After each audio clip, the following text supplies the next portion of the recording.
Red Bull GRCs are now available on iRacing. I personally put my blood, sweat, and tears into this thing, developing the cars, the tracks, the dirt, making sure it is authentic as possible, and I really think you guys are going to love it. The best part is that this 600 horsepower Volkswagen Beetle is free to all members. So get signed up now and come race me online.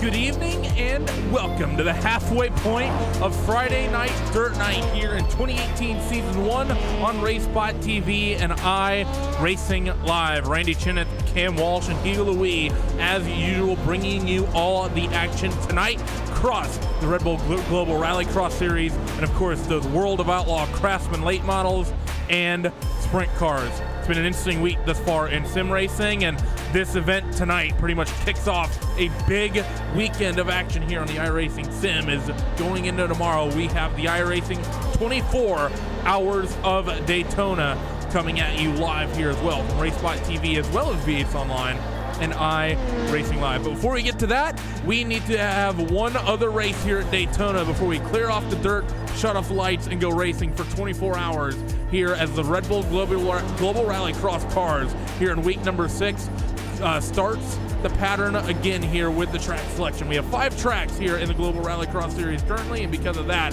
5 of them will get used twice, a couple of them will get used 3 times over the course of the 12-week season. Qualifying currently underway here at Daytona. Long Mitchell DeYoung, as expected, 0.06 of a second over Stilian Chipolewski here in qualifying. That number 1 machine from Apex looked quick, but Logan Clampett, he goes very quick as well with a 40.588. Yes, and hello everybody, and yeah, very good running there from the Volkswagen of Logan Clampett. Stefan Chipolewski gonna have to work on it, but he does have the number 1 on his machine today. He is running the Ford, so nice to see lap times as they roll on through, but I can't say I'm too terribly surprised that Mitchell DeYoung is going to be pretty much looks like the one on pole. But what will be interesting as far as I'm concerned, actually Ryan Kuhn was able to put in an extraordinarily fast time. Means at least if I'm right, perhaps Mitchell, Logan, and Chipolewski will be in the same heat. Could very well end up working that way. We still have a couple of cars to do qualifying. We have about 2 minutes until that's wrapped up. Mitchell, though, he goes quicker to a 40.402. Interestingly enough, Ryan's lap, that 40.560, was quicker than Mitchell first. So Ryan Kuhn looks very, very pacey tonight as we're here kicking off pretty much, ending the first half of the season thus far here in 2018 Season 1 and getting ready to go into the second half of racing here tonight. Stilian Chipolewski, he's on a qualifying lap. Cross start finish. He's actually coming to the start of a qualifying lap. Is up and over the jump. This is going to be his final attempt. He looks clean, maybe not ideal in the landing though, but he looks good through this little sector here following on this asphalt, or excuse me, on the dirt, getting ready to transition back to the asphalt and then quickly back to the dirt once again once he gets to the hairpin at the top of the lap. Yeah, and we had some debate on whether we were going to call that a hairpin or not, but I'm still going to call it a hairpin. But either way, Chipolewski, he'll be walking himself across this queue line in just a moment's time. Got to remember, we normally think the start line, finish line. No, we've got that horseshoe to run through. You've got the Joker lap to run through as well. Chipolewski will go across the start line with a 40.589, parking it immediately into the tire barrier. It's only managed to be good enough for 4th, Randy. And not good for that number 1 machine. Only 1/1000th of a second off Logan Clampett. So that number 1 car going to be somewhat frustrated for that. We do see an interesting big breakaway though. We sort of have a gaggle of here amongst your top 4 between Mitchell, Ryan, Logan, and Stilian. Those drivers 40.4s, 40.5s. Mitchell's are the only 4 other drivers all sort of around each other with a 40.56, a 5.8, and a 5.8. Everyone else around that is down among the 8s in qualifying, so everyone else about 0.3 of a second slower, showing your championship standings right now. And It's been a pretty dominating season thus far from Mitchell DeJong. 145 points over the second place running Michael Guest, Graham Bolin, Ryan Kuhn, Julian Shine. They round out your top 5 with Garrett Lowe, Celian Chipalevsky, and Sindre Setsas, Patrick Kubinigi, and Julian Janowski. They round out your top 10. So a number of drivers who we don't typically see in these Friday races, Cam, look very, very strong as we're getting ready to grid Heat 1. Yeah, I'm happy to see. Let's see what Nathan Lyon can do. He was the one who took that one Heat win away from Mitchell DeJong. So, as we're getting the grid set here for Heat number 1, let's go down your starting grid. Mitchell DeJong will be on pole. Logan Clampett will be in the middle with Jake Hewlett rolling off 3rd. Julian Shine in 4th.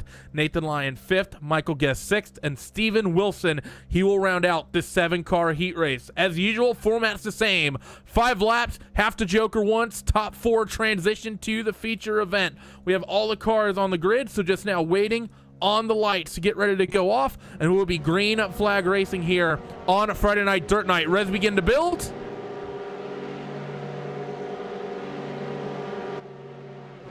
And we are green at Daytona. It's a good launch from Logan Clampett in that NX Volkswagen as they work themselves in towards corner number 1. That paint scheme, one of the winners of the competition held usually by the Global Rallycross Twitter feed. But it's going to be Mitchell DeJong taking the race lead very sideways through the chicane for the first time for Mitchell. But up and over the jump, it's going to be clean for all 7 of our drivers as they work themselves into the section following the jump. Very, very cleaner start, Cam, from what we saw last week out of Phoenix. Absolutely wonderful start. They went 3x3 into quarter number 1. What will be quarter number 1 anyways in the horseshoe. There's the first time through the hairpin. A little bit of a nip from Logan Clampett's right front of his Volkswagen Beetle as they work their way through for the first time. Look at how much they're taking the grass. Well, I guess that's no problem when you're in a Global Rallycross machine. Here they go onto the Joker lap. 1 car doesn't commit, 2 car, 4 do not commit. It's Lyon, Guest, Shine, and Wilson who do not. Everybody else will go on through. Well, the positions don't change, Randy. That could, in theory, change things later on. Yeah, that works out, I think, for Nathan Lyon because he saves his Joker, but he can keep himself and have good, clean track right now as he's fighting with Michael Guest through that second sector on the racetrack and now down up towards the hairpin. From your top 3, they've all Jokered. That keeps things clean. I think I would have liked to see Logan Clampett or maybe even Jake Hewlett be a little bit patient with that Joker, but they chose to take it and follow behind Mitchell. So right now, it's just all eyes on Nathan Lyon. Can he reel in that number 9 Quentin Simsport Volkswagen at all before he takes that Joker? A couple other drivers are committing right now. Michael Guest actually take that back as the sole one, and he's going to jump Nathan Lyon for sure, and he's going to slide on that 4th spot about a second or so behind Jake Hewlett. So not much going for him there, Cam, because he doesn't have a big buffer to Nathan Lyon as we got a couple of the tire ballers getting kicked up into the racing surface. So I think a couple drivers playing very, very tight with the racing line here as we got about 2.5 laps left. Yeah, that's going to be worrying if they come upon that again. DeJong, though, he has a lead, but it's not by much. One mistake could certainly do some damage there, but for DeJong, I would say, at the very least, it is comfortable. Maybe 1.1 seconds. Will we see Lions come in this time? No.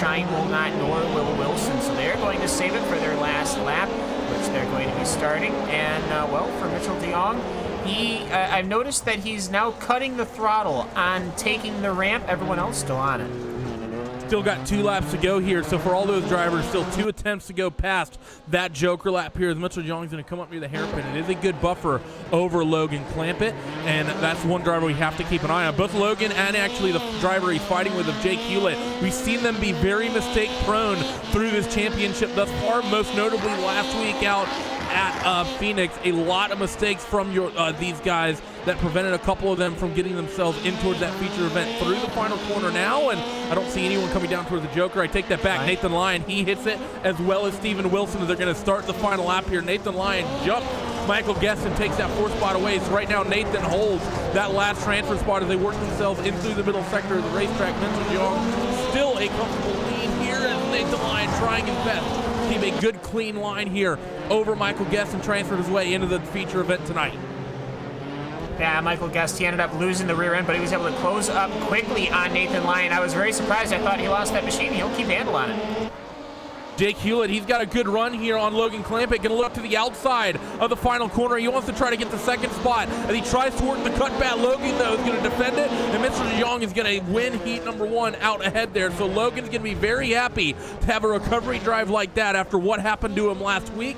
And the top 4 after heat number 1 are going to be Mitchell DeJong, Logan Clampett, Jake Hewlett, and Nathan Lyons. Those 4, they will be the 4 drivers transferring to the main event. Both Hewlett and Clampett likely going to be very, very happy with that one. We're going to see Julian Shine, Michael Guest, and Steve Wilson. Those 3 drivers will have to get their way in through the last chance qualifier. But with that, we now have heat race number 2 gridding right now. And while heat race number 1 was full of Volkswagens, this one's full of Fords by the looks of things. Ryan Kuhn on pole in a Ford with Stilian Chipolewski in second, Graham Bolin in that 3rd spot. Sindre Setsas 4th, Fabian Mentere in 5th, Garrett Lowe 6th, and Renz Broekman will be rounding out that 7th spot. Renz uncharacteristically off pace tonight. As lights are on, Rez begin to build.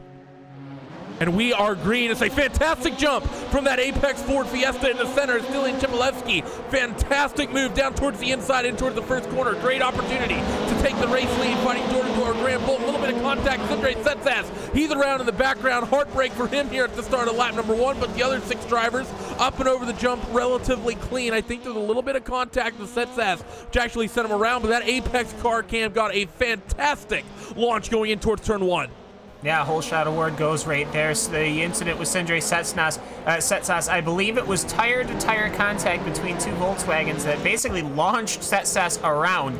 No damage between any of the vehicles that were involved, but just managed to just throw the rear wheels and spin him around. So Setsas not going to be happy with that. He's going to have to go to last chance qualifier. 4 out of the 7 in both sessions advance, which means obviously we'll have a last chance qualifier. But right now, Szymanowski to Brolin to Kuhn, and we'll see what Kuhn can do right now. Obviously, running fairly well this season. Top 4 in the overall standings for the entirety of the iRacing community.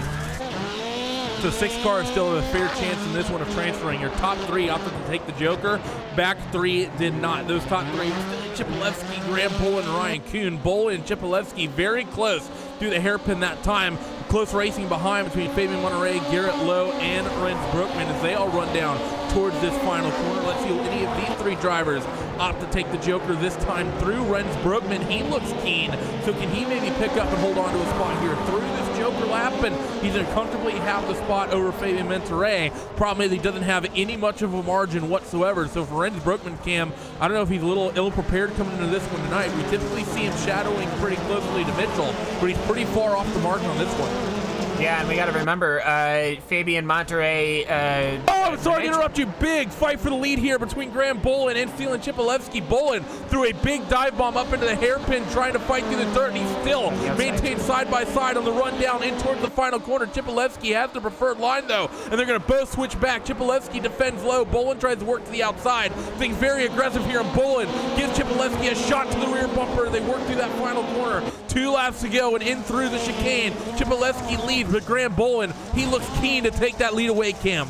Yeah, I gotta watch out for that radiator in the back of the Ford. Can't take too many of those shots without, I'm sure, causing some sort of degree of issue. Graham Bolin being aggressive and assertive. He needs to know what he can get away with, as he will look to throw way onto the inside. Javalski's already there. Kuhn is there as well, and Broekman is as well. I was trying to get out Menetre and Lowe. They both have to take their Joker laps, so expect Broekman to fall back just a little bit. But either way, for Stilian Chipolewski, a great defense that he's running right now in that Ford.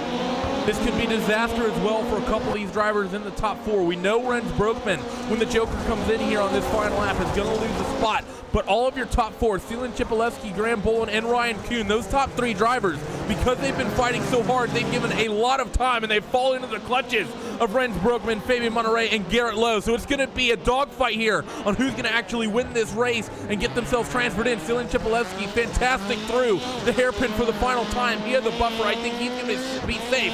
But Graham Bolin, what is he going to be like, as well as Ryan Kuhn? In towards the final corner, they're going to come now for the final time. Checkered flag waving in the air, and you see the 2 drivers in the background taking their Joker laps. Fabian Monterey, will he be able to fight and get himself transferred in? Yes, he will. He's going to get himself in. It's going to be Garrett Lowe, the only one sitting out, as Ryan Kuhn barely took that final transfer spot by about 6,600ths of a second, over Garrett Lowe. So tight tight conditions there, trying to transfer through that one, and that's what happens when cars up near the front of the field start fighting really, really hard. You can get yourself stacked up into those cars behind really quickly. But with that, we have the final qualifier race, the last chance qualifier coming at you right now. Starting grid for that, the 11 of Julian Shine will be on pole.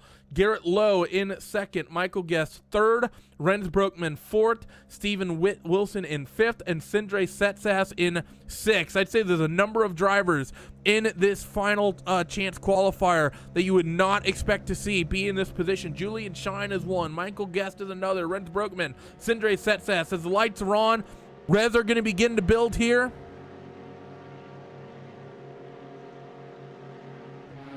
And we are green in your last chance qualifier. 6 laps and top 2 are going to advance. Who's it going to be as they go into turn 1 for the first time? Top 3, all very equal on the starts. What do you expect? They're all red and black Volkswagen to do quarter number 1. You see Michael Guest on the outside. He loses out to Renz Broekman. Broekman gets himself up to the 3rd spot. So he's looking very strong here in this last chance qualifier. Looks a lot better than he did in this heat race. Garrett Lowe, muscle moves down to the inside of the section following the jump, and he gets tapped. He's going to get sent around. Renz Broekman gets caught up as well. Big incident as well. That was Michael Guest. He ends up on his lid. He caught that outside wall. That is a deadly mistake that we've seen a number of drivers make in some of the official sessions. First time we've seen it in one of these races on Friday night prime time. But Michael Guest goes on his lid cam, and this is a dramatic start here on Friday Dirt Night for the last chance qualifier. And taking the Joker is Shine and Broekman. They want to get it out of the way early. Well, it's a great side-by-side battle between Stephen Wilson and Sindre Setsas. After that start, they've had these 2 heats have been absolutely fantastic. And actually, Renz Broekman's around, and somebody has completely, I think everybody's managed to do a pretty terrible job getting over the jump this lap. It seems to me, after 2 great heats, everything's kind of fallen apart in the entirety of this last chance qualifier. But Julian Shine, he's, well, I think he was the only one to safely get over the hump. Sindre Setsas, he has gone from 4th to 2nd, and, well, that's going to be super important. Top 2 were the ones that transferred. And it is, so for Sindre Setsas, he's going to be happy about that. And this time the mistake, saw a mistake at Phoenix last week going up and over the jump. The jump was on, the mistake came from drivers coming on the landing. This one, everyone made mistakes entering that jump. So uncharacteristic mistakes from a number of people. Sindre Setsas does sit in that 2nd spot, but you still have Stephen Wilson, who's only a couple car lengths back, Cancel. Sindre has somehow gotten himself into a transfer position in this one. He still has to be picture perfect here, because we saw last week number of mistakes from drivers and people just throwing good results away, throwing transfer spots away, just trying to push that little bit too hard and not maintaining their consistency. Yeah, and I gotta say, especially for someone like Michael Guest, that was it's a fairly straightforward error to do what he did. You get pushed a little wide, you get a little on the throttle, and then all of a sudden there's that tire barrier, and he went up and over. Julian Shine, well, pretty comfortable right now. He's got 2 laps to go here on this as he's on lap number 4. And, well, all that number 11 car really has to... Oh, Sindre's wide. Sorry, Cam. Sindre Setsas through the sector following the jump. I said he has to be perfect. He makes a big mistake through the cutback on the right-hander. He's now going to fight with Stephen Wilson down into the hairpin. They're going to bang doors as they transfer themselves onto the dirt and now trying to get this throttle down. Stephen Wilson, he had a transfer position for a moment, but doesn't quite get it and hold on to it as Sindre Setsas is going to take that 2nd spot back. Cam, that has to be a bit of an anxiety attack for the Radicals driver as Sindre Setsas, because he just threw a transfer spot away, but was somehow able to muscle it back as Wilson didn't cover the inside move. Yeah, and these guys got to be careful. These cars, whilst they are sturdy, are not invincible. They're not driving tanks out there. Well, I'm sure that would be exciting. As there he goes, he loses them up once, twice, 3 times. They're going to have a headlight drag race down to the finish, and this allows Garrett Lowe to enter. As Garrett Lowe looks to take the very wide, there's an absolute bump, and there you go. Garrett Lowe says thank you very much, and he says goodbye.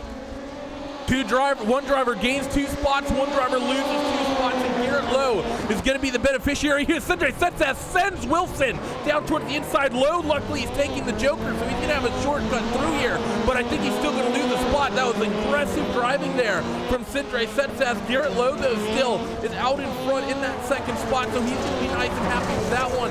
Stephen Steven Wilson, I don't think he's going to be too happy with Cindre. We've seen this a couple weeks running now from Set Sass. He's racing a little bit over his head, gets really aggressive at times. And I think that was another one right there. Steven Wilson, bit of a retaliatory move, a little bit silly from them. We don't typically like to see this, but sometimes you get what you get. And when you start it, you don't want to be the one who starts it. You do want to be usually the one who finishes it. But Julian Shine, he's going to come through with a monster margin. He's going to win the consolation race here at Daytona, and Garrett Lowe, just by virtue of staying out of trouble and not getting into that fight, he will manage to come away with the second spot, so he will transfer as well. Steven Wilson, he was part of that silly little battle from Cindre Sass's Renz Brookman.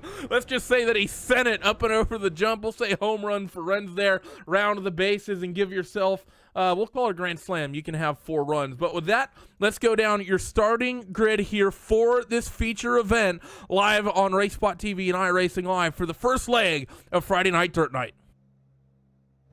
Mitchell DeJong will be starting on the pole with Stilian Chipolewski in the center of that front row. Logan Clampett will be on the outside of that front row. Graham Boland, Jake Hewlett, Fabit Minaret, 4th through 6th on the second row. Nathan Lyon, Ryan Kuhn, Julian Shine, 7th through 9th with Garrett Lowe. He's going to be starting in that 10th spot. So 10 laps, have to joker once, and this is where you get all the marbles. Everything's on the line for this one, all the bragging rights.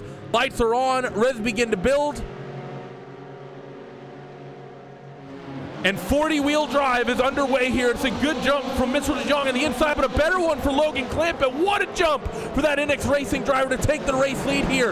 Down in towards the first corner, through now, under the start-finish line. He has a clear advantage over Mitchell DeJong. Fabian Monterey, he is comfortably in the 3rd spot as they're side-by-side in the background. And I think it's Nathan Lyon. He's off to the chicane for the final, for the first time, as there was a bit of beating and banging back there, but everyone for the most part do clean. But Logan Clampett made a mistake up near the front of the field, and he lost that race lead. So now Mitchell DeJong has that advantage back. There's a little bit of damage on the front of that Coanda machine. Was there help? No. It was just a mistake all by his lonesome there for Logan Clampett. So while you've seen that NX Racing driver can be so quick of Logan Clampett, the mistakes that he keeps making are absolutely killing him in these Friday Night Dirt Right broadcasts.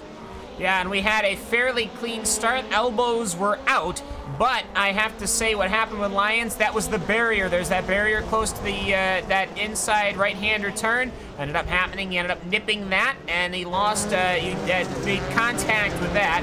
And ultimately, well, that's what put him into that barrier. Clampett, he's trying to go on a bit of a tour here. He's got the inside of Julian Shine, but with how that's going to go, Garrett Lowe's going to do exactly what he did to get out of the compilation and get into the feature race. He's going to dive to the inside, and that was actually, like to say, he had some pretty good heads-up driving in that last chance qualifier, and now he's doing fairly all right. We normally see people that come from the constellation do well. Let's see what they can do here. No surprise, meanwhile, up front, it's Mitchell DeJong, and he's got at least a couple seconds.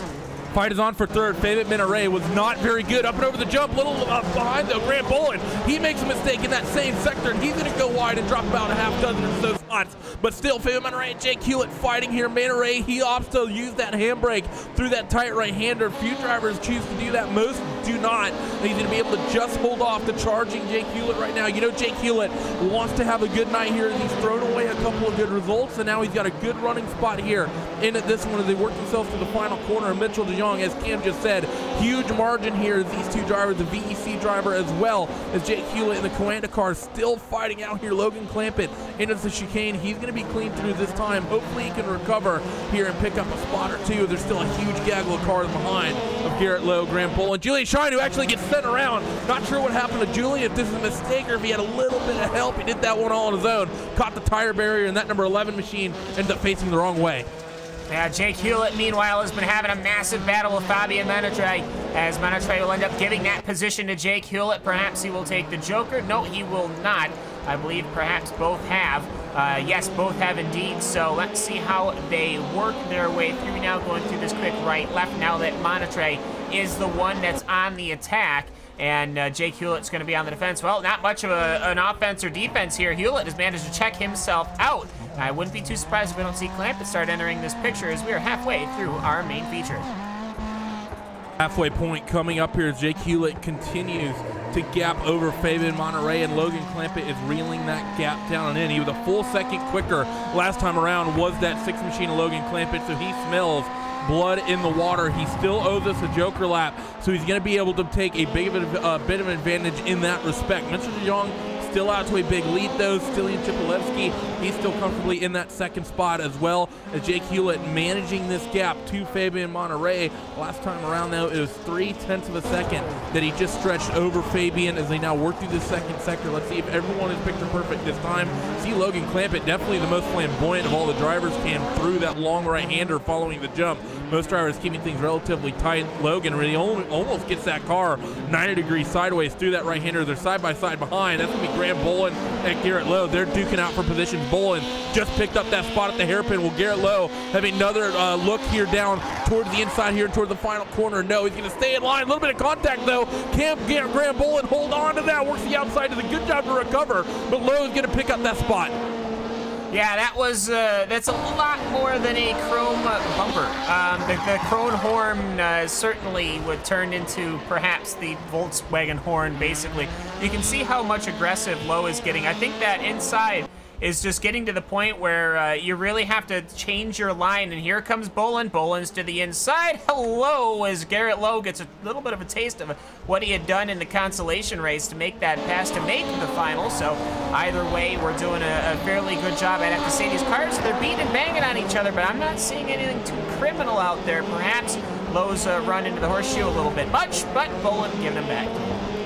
Bit of a shot from Bolin to Lowe. They're going to be side by side, under start finish, and on towards the chicane here. Excuse me, to the finish line. Garrett Lowe makes a mistake. Do the chicane, and that's going to be Graham Bolin, who's the big issue loser here for Garrett Lowe. It sort of gets bailed out. The fact that Bolin made contact with him, Bolin ends up almost on his lid. He's going to get back rolling, but it's going to be the last place running car out there on the racetrack. So unfortunate for them, and that's going to cost us one of our close and entertaining battles in this one, as Mitchell DeJong still has a huge margin here coming up on the closing lap. 2 laps to go for him, as that pretty much, Cam, is the last of our fights to go away there. I don't see anyone close out there on the racetrack. Everyone's separated by about 10 or so car lengths. Yeah, and Mitchell DeJong, he's comfortably up front, too. The problem is that they started battling, and they did a wonderful job. DeJong did not get the start he wanted. He actually got nipped. Garrett Lowe's on his leg. Garrett Lowe, we just talked about him having that incident up and over the jump.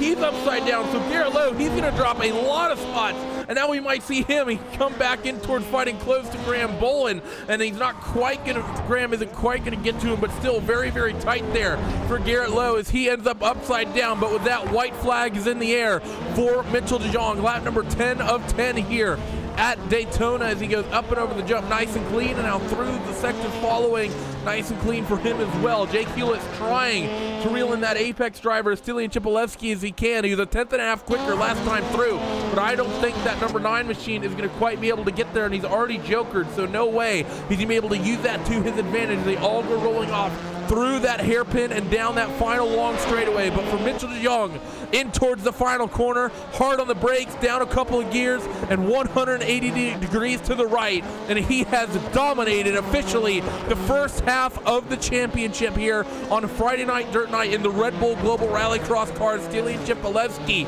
also making a name for himself. He'll finish second here, and Jake Hewlett will finally get a good clean run here in the Rallycross and round out the podium for Coanda. That's 2 cars on the podium 2 weeks in a row for them. Fabian Monterey, he cycles through. Logan Clampett, big drama for him, but he ends up finishing in 5th. Ryan Kuhn in 6th, and oh, more contact behind between Lowe and Bolin through the Joker. Those two definitely not happy with one another, as one of those drivers ended up facing the wrong way. Garrett Lowe got into the back of Bolin, but Bolin was, they were both taking the Joker on the final lap. Bolin very slow at the apex, and Lowe wasn't quite able to get there, so aggressive fighting, Cam, up and down the field through that 10-lap feature. Yeah, fairly straightforward. The elbows, we didn't have a turn 1 incident, so that made the race much better. But when we did start seeing the elbows fly, it was pretty much just door-to-door racing and banging. Put on a fairly good show here for the crowd, I'd have to say. Really good time, but nobody can catch Mitchell DeJong. Even when somebody can beat him into corner number 1, they still can't manage it. So I just got to say, is anything ever going to stop Mitchell DeJong except for a DNQ? I'm not sure. So let's go down your post-race results following the feature event here at Daytona Long that rounds out the first half of this championship. Mitchell DeJong, big win, 6 races, 6 feature wins for him. Only one time has he ever been beaten in one of these heat races. Stelian Chipolewski, he's going to finish in that second spot with Jake Hewlett third, Fabian Monterey in fourth, and Logan Clampett will round out your top 5. Ryan Kuhn will finish 6th, Julian Shine in 7th, Garrett Lowe 8th, Graham Bolin 9th, and Nathan Lyon will round out the 10 cars here in this one. And with that, we're going to go to directly your post-race interviews, and we're already stood by with Mr. Race Winner, VRS Quinta SimSport driver, Mr. Mitchell DeJong. Mitchell, things looked a little bit worrisome at the drop of the green flag in that feature. Logan got a fantastic start going in towards corner number 1, although he may have jumped it. It's going to be very, very close depending on how we look at that one. But he had the race lead definitely up and over the jump for the first time, and unfortunately for Logan, he's done what he's been doing routinely, which is make a mistake, and you managed to take that race lead back and pretty much walk in the park for you from there, would you say? Yeah, no, it was certainly a good race again. Logan definitely got a good jump, and also being on that left side, he basically has a shorter distance, so it's pretty good to clear there, and he did a good job. He did a good start, and basically did his job. And no, it's honestly, I feel very bad that that happened to him again. Basically the same corner even. So I know he'll get it sometime. He's doing a great job pace wise and everything. So. But no, otherwise it was a good race. No drama, always, which is good. Track really gripped up again, so effectively just kind of straight lined it at every corner. Tried to be really clean and not make any mistakes. It's so easy to do in this kind of track state. So I can't ask for much more. Especially from the heat race, I was really in a bad flow. So no, it was nice to have a bit more of a lead in the final. Did you really feel bad for Logan when he threw away the race lead there? I mean, come on. There's no way you actually felt bad. I honestly did. I mean, because he earned the start and all that, and I know how it feels in real life. I had a couple of races last year where I got passed by Scott Speed on the last turn twice, and that really bothered me. So, and I think it's kind of the same scenario. It's not the last turn or anything, but same corner and all that. So no, I think I know how he feels, and I feel for him there. Now, coming up next week, we're going back to Iowa for the second time this championship. We saw an interesting race there when we went there in the middle of December at the beginning of this season, and a lot of people have gotten their skills in these rallycross cars really refined, Mitchell. And I mean, in qualifying, I think we saw a number of people the closest to you that we've seen all season, Ryan, Logan, and Stilian, all very, very tight in those mid-40s. Do you think we're going to see a much better race at Iowa this time through, since everyone's got another extra month of running under their belt? Yeah, I think we could. We will see, of course. Iowa is a very technical track, so I like those a lot. Daytona Longs also like that, especially in the final when it's in really tricky conditions. So we will see. This Iowa, I think, is my favorite track. We'll see. I should have pretty much that week off to focus on this instead of having to focus on other road cars or Daytona 24. So I'm gonna really try to practice up and get really prepared like I was earlier in the season. So yeah, we'll see. I'll do my best. Daytona 24, you mentioned coming tomorrow. You're one of the aces in the VRS Quinta SimSport stable, and definitely one of the key endurance drivers there. What car are you guys going to be running tomorrow, and what livery are you going to be unveiling? Yeah, we'll be in the GTE car, the Ferrari. So it'll be the same look as Neo, I believe. I'm not sure which car exactly, but yeah, no, it should be fun. We have. But you just said the Ferrari. Right. But I think we have two paint schemes between the two teams. Ah, in Neo. Okay. Yeah, so we'll see. I'm not exactly sure which one we're gonna run yet. So no, it should be fun. We have a few guys for that, so it's gonna be a long day, and I'm looking forward to it. Last question for you, Mitchell, before we get final thoughts and let you go. Can you start any answer for any of these questions with anything besides yeah, no? I'm working on it. I'm working on it. I'm getting messages from Hugo every single time I join the interview. So this is good practice for real world.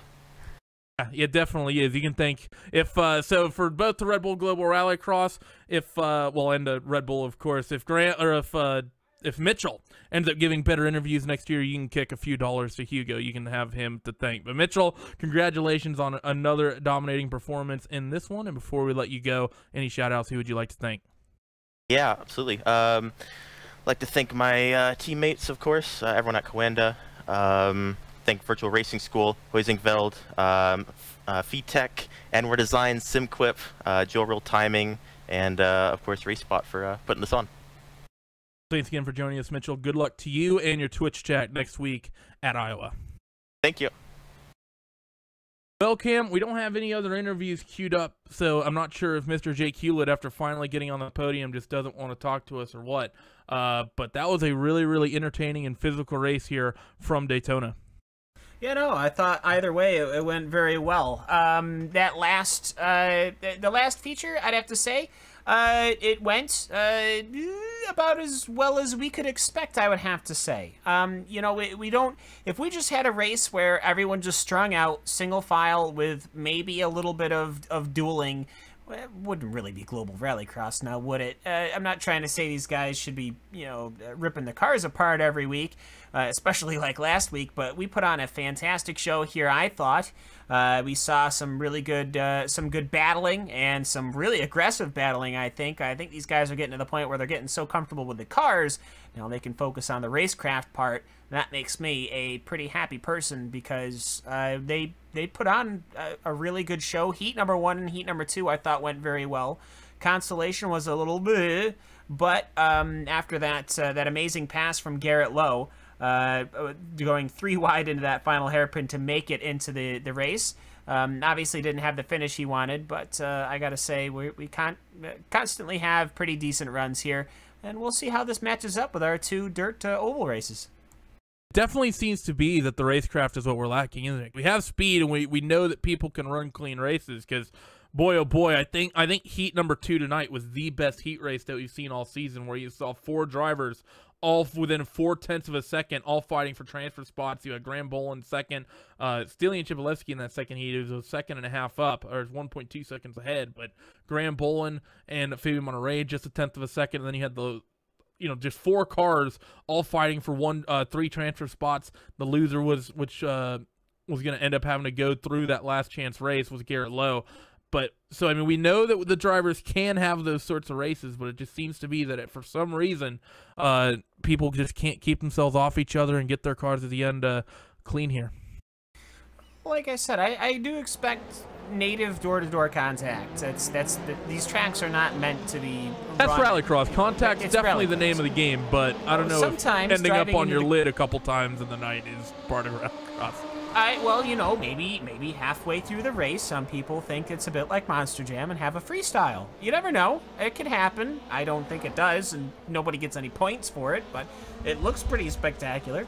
But no, I gotta say, and I think that this is the second time that we've been here at the Rallycross Long this season, and it has put on I think this particular layout has put on a good show yet again, and I'm pretty happy for it. Well, with that, I think we are going to step away for a couple of moments' time after this first leg here of RaceSpot and iRacing Friday night dirt night. The Red Bull Global Rallycross cars, they put on a fantastic show, but the world of Outlaws Craftsman late models have been phenomenal over the past 5 weeks. And as we go towards Volusia Speedway Park, as we keep it in Florida, I think that those late models are going to be fantastic once again. Then, of course, following that, we will have the iRacing World of Outlaw Craftsman Sprint Car Series. That'll be coming at you from Eldora. So do not go away. Late models at Volusia coming at you right here, right now.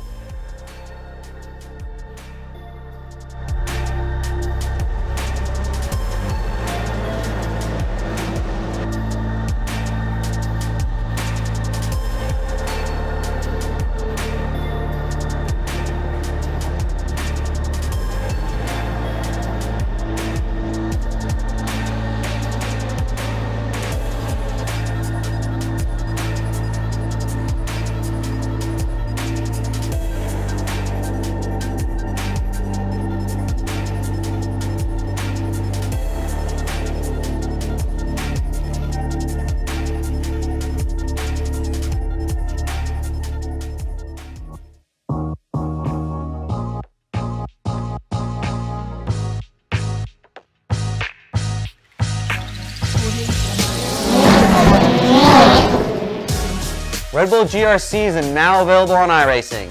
I personally put my blood, sweat, and tears into this thing, developing the cars, the tracks, the dirt, making sure it is authentic as possible, and I really think you guys are going to love it. The best part is that this 600 horsepower Volkswagen Beetle is free to all members. So get signed up now and come race me online.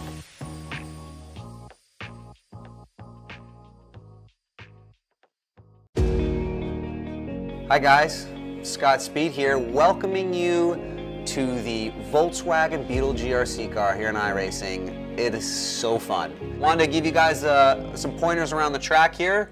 This is the actual track that we drove in Daytona. It looks unbelievable. When you see the footage from the onboard of the actual track, it's crazy how similar they got it. Give you some tips on the car. First thing you're gonna notice is this thing is a 2-liter turbo engine that has over 600 horsepower. And it is geared for acceleration. So you're gonna go through the gearbox very quickly. That's the first thing you know. As soon as you leave the pits, you're gonna be like, wow. You're just gonna have to upshift gears very rapidly. And then you're gonna get on the brakes for the first time and you're gonna notice this big momentum shift. The car is gonna lean over, it's gonna have a ton of weight transfer, and that's because we run really soft springs in this thing to get the traction that you're gonna need in the dirt. Once you get through the first corner, you're probably going to realize that as soon as you touch the throttle, it doesn't really want to turn anymore. You've got to be aware that 4-wheel drive likes to stop very quickly and it likes to go very quickly. It doesn't like the corner so much. To the first corner, you definitely want to wait until you're kind of straight to get on the gas, and that'll bring you up to the really fun section. And you get to experience dirt in a 4-wheel drive rally car for the first time, and it's incredible. The thing you're going to notice is that the car wants to just continue going whatever direction it started in. So when you approach these corners, you're really going to have to turn quite before the corner, very early, and the car is going to develop this momentum to it. It's still very important to hit the apex and to be very tidy and clean, but you're going to have to do that with the momentum of the car. And then you got this nice jump that is really fun. One thing to keep in mind when you're in the air is if you hit the brakes, the front end will come down. If you hit the gas, the front end will come up a little bit. So you got to control, kind of like an airplane, the pitch of the car in the air so you're kind of flying straight. And as soon as you land here, you're going to want to start heading left. You're going to give it a big input and start it sliding to the left. And you're just going to be constantly trying to slow this thing down to make this corner, because it's very, very slippery and it's a very tight corner. And the preferred line, believe it or not, is still going to be right here at the apex. Once you get out of here, the next couple corners are relatively simple, typical tarmac corners. Not a lot to these stuff. This is all flat out. And yeah, let's see what a full lap looks like.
Number 2 will take us to Barberville, Florida. It's Volusia Speedway Park with the World of Outlaws super late models here tonight under the lights as we are getting practice underway here. Track, well, starts off with low usage as we normally expect. Hello everybody, I'm Cameron Walsh, Randy Chenowth, and Hugo Louis bringing you guys the coverage. But I will say, with how short this racing circuit is, at least in these super late models, I would expect this racing circuit to wear in, and wear in quick. When it does, the 40-lap feature that we have at the end of this is going to be a good time. And, of course, Randy, hate to lean on you for this one, but will we bring the Volusia curse over to the super late models? That, my friend, is the question. It's so hard to say. We haven't seen these late models really be prone to the sort of situations we've seen in the sprint cars around a lot of the tracks. They tend to be able to keep things a lot cleaner and make things happen. We saw 5 wide at Lanier 7 days ago, so I think that these late models, I think they got more than enough talent within them to keep themselves clean. And the thing with the Volusia Cam, it's not that it's short. It is a half-mile oval, so it's not that it's a short lap around this place. It's just that the way it's formatted is very squashed, and because of that, you're spending a lot of time just turning to the left constantly. It feels like a lot smaller racetrack than it actually is. Yeah, this bowl circuit, really the only, quote, straight is that front straight, as the cars will be beginning their qualifying session. No surprises. Top of the practice board is the number 3. That will be Jacob Leverstein, Virgil Graham, Austin Semmelman.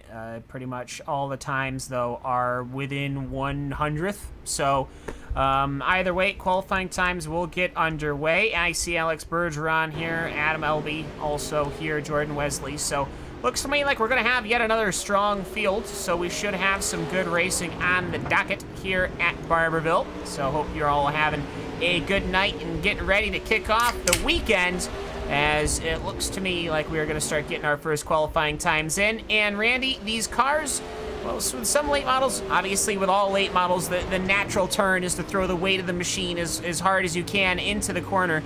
Well, when you've got 850 horsepower, there is a limit to how long you can stay on the throttle with these cars. There is some off-throttle dancing and a lot of, I think, momentum shifting that these drivers have to do as our first qualifying times are starting to come in. Just, I think that this should prove an interesting circuit for these late models. It's going to be interesting. It put on a decent show when we saw them in the week number 2, so I think it's more than prone to being able to put on a good one tonight. As you said, qualifying time starting to tick through, and Jeremy Thornton currently quickest in that number 15 machine. Virgil Graham, Jacob Leverstein, Alex Bergeron, and Garrett Nabrugi is going to be my first attempt at that one. It's going to be interesting to hear Cam try to say that over tonight. So for Garrett, I appreciate your last name just for the fact that I know that it's going to throw Cam for one heck of a loop. I'm going with Nabruge, so that's just me. But qualifying times coming across the board. It is, by the looks of it, Jeremy Thornton.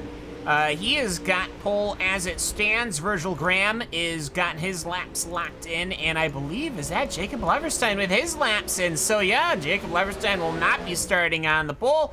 Bergeron's got his 2 qualifying laps in. A couple cars right now. Adam Elby, Lucas Chowning, he's out there in that number 10 machine. He's ready to rock and roll for tonight. He'll go across the starter stand, and he will put in an 18.05. He is, in fact, Randy, not ready to rock and roll. Yeah, that's the opposite. He could drive the pace truck. He could drive the pace truck. Yeah, Josh Phillips and Joel Berkeley, the only ones we have left for times. But either way, we're going to get this underway. Of course, it's going to be 2 heats and a finale. Don't see us running a consolation race. So we've got, 16 cars in attendance? Yeah, we're not running a B main. But either way, what that means, we'll have hopefully 16 cars at the end of this one. Heat races are going to be 8 laps apart. We've got just a little bit longer before the qualifying times become official. There you go. So our qualifying pole is Jeremy Thornton, and Virgil Graham will be leading heat number 2. So let's get right on into it. Cars are getting wheeled out onto the track right now behind the iRacing official pace truck. Well, let's take a look at the starting grid. It will start the number 15 machine of Jeremy Thornton. Now, with these numbers, we got to remember, these are all iRating-based numbers, which means that out of the 16 cars, he's the 15th lowest iRating driver. So let's see what he can do here in this hot foot. Perhaps happy to get into this top split. He's been waiting for a payday. This is his opportunity. Jacob Leverstein will be starting his outside, and Jacob Leverstein, well, he's currently your points leader in the entire series, the entire community of iRacing, racing these super late models with 753 points, with Tyler D. Hudson's not that far behind. Garrett Nabrugi will be starting in 3rd, Jordan Wesley, Josh Phillips, David Heilman, Adam Elby, and then Lucas Chowning. Well, Randy, I hate to say it, I'm not too good with oval names, but Jeremy Thornton, that's a new one on my desk.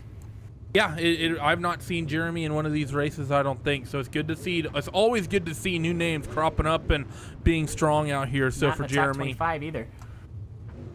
Yeah.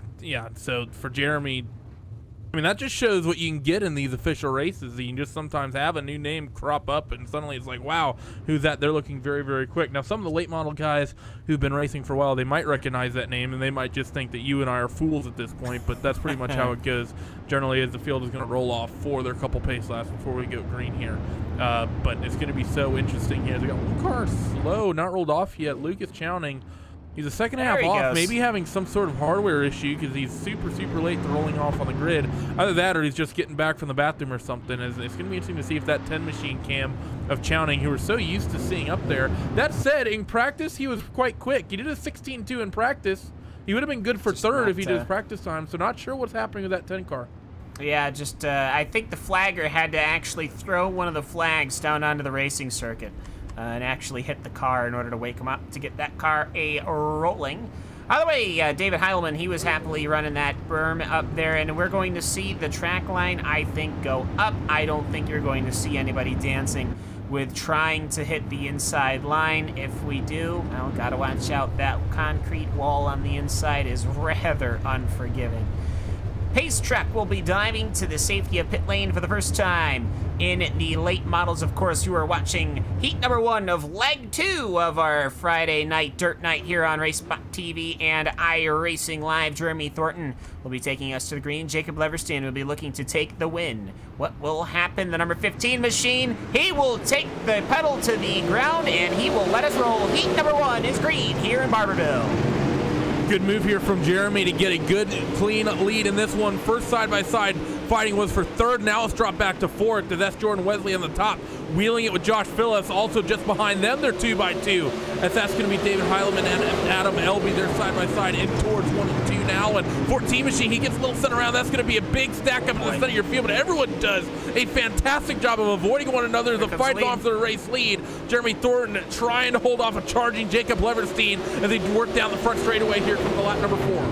Yeah, Leverstein's gonna have it but here comes Thornton. He's on the inside. He's managed to get the power on his super late model down. He was able to really point and squirt that corner, and he now has the inside line. He should be able to pinch Leverstein up to where he loses his momentum, but Leverstein, he hangs tough on the outside here at Volusia, so he will actually end up making the position. I would think that that inside line would be indefeatable right now with the track surface being as fresh as it is. And meanwhile, Josh Phillips looking on. He wants this battle to continue. We're past halfway here in heat number 1. Looking at the racing line cam, your top 2 are running lower than anyone else really out there on the racetrack. Everyone else is up pretty much just below the shelf on this racing surface. The top 2 really the only ones opting for that bottom groove, so I'm not really sure what the racetrack is doing. I think drivers have a good number of options right now. It's going to be 2 to go when they get to the stripe. As Jacob Leverstein is going to try to hold off Jeremy Thornton for this win in heat race number 1, but you know that 15,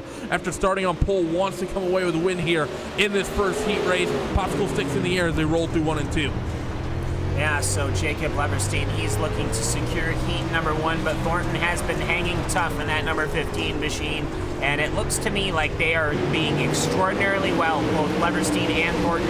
And there goes Thornton in the outside wall. Will he lose second position? I don't believe he's going to. White flag is in the air for this one, so I don't think he's going to lose any positions, but boy, let's not do that during the feature. But either way, Jacob Leverstein will be taking the checkered for heat number 1. Thornton will be coming in second. Phillips, Elby, Chowning, Heilman, and Nabruge. Then Jordan Wesley will be rounding out in 8th position. But yeah, I was going to say, both of these guys, they were managing to dance that big fat right rear just above the slick. So those guys were doing fairly well, at least, Randy, until they hit that outside wall.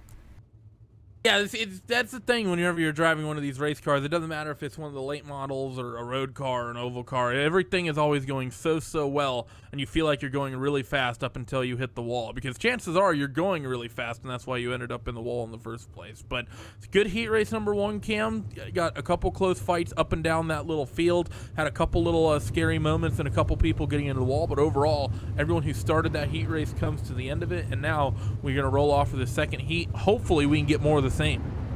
And heat number 2 will be led by the number 7 machine of Virgil Graham. After qualifying, that 16.270 will be leading us into the dark for heat number 2. Alex Bergeron, however, will be starting his outside, so always gotta keep your eyes on that number 1 machine, Alex Bergeron.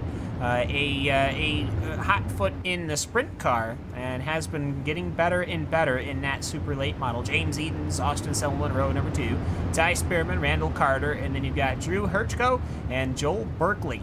So running fairly strong here, and I gotta say, we only have one Australian on the docket here in the late model. That is Joel Berkeley. So, well, we don't necessarily have to fear the Roo per se here, Randy, but you know, that comes a little bit later.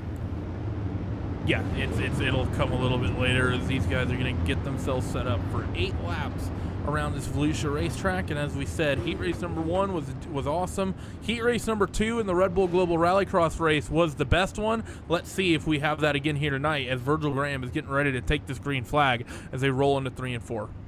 Lime green late model car versus that blue machine of Alex Bergeron. When will the number 7 machine go? What's going to be the Mississippi count? Pace truck goes off. He gets a nice, lovely tap from the number 5 of James Edens. They get underway, and Edens has jumped himself to second position. We are green for heat number 2 here in Volusia. Normally it's the race leader who controls the start, but it may have been that number 5 of James Edens who controlled that one, but the one of Alex Bergeron, he looks through it low through 3 and 4. He wants that second spot back, and he's going to pull just up alongside that 5 of James Edens. Not quite clear, though. Doesn't even have a nose on him, really. He's still fighting with him through 1 and 2, but the top side on that end of the racetrack is strong. I think one of the reasons, Cam, we're seeing the racing line being so diverse. I think the bottom is better through 3 and 4, but the top is better through 1 and 2, just the geometry of the racetrack. But as I say that, Alex Bergeron is really struggling there down low. He's starting to get freight train. James Edens is clear, and now Austin Selman in the 2 machine. He's going to pull up alongside and fight with his VLR teammate. Going to try to pull out ahead of him here as they come on toward the front straight, and Alex has lost another spot.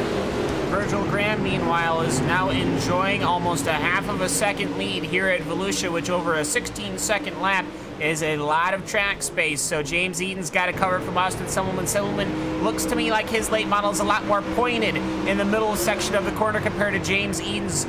So we will see perhaps where will Selman make the move, because he's going to have to throw a fender at some point. You cannot drive straight through an opponent's car.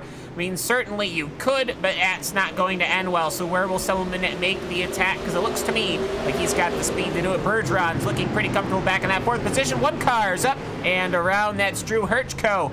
And he's managed to get that thing worked back around after being involved in a little rub with Joel Berkeley. Randall Carter somewhere around there. But meanwhile, though, the battle is on for 2nd position. 2 laps remaining in this one as Austin Selman, he's reeled in James Edens, but is unable to make a move. He just can't get quite enough momentum to make anything, not even make an attempt, nonetheless make something stick. As they roll through 3 and 4, white flag's going to be in the air here on heat race number 2 as Virgil Graham still has a 7/10 of a second advantage over James Edens. And Selman goes down to the bottom. Nothing really working there, though. That's given a good little advantage over James Edens. And now through 3 and 4, they're going to cycle in, and Austin Selman, nothing going here as Virgil Graham, he's going to win heat race number 2, followed by Edens, Selman, Bergeron, Ty Spearman, Joel Berkeley, Randall Carter, and Drew Hirschko here in heat race number 2. So a slightly cleaner heat race in this one, Cam, but not quite as contested as we saw in that first heat.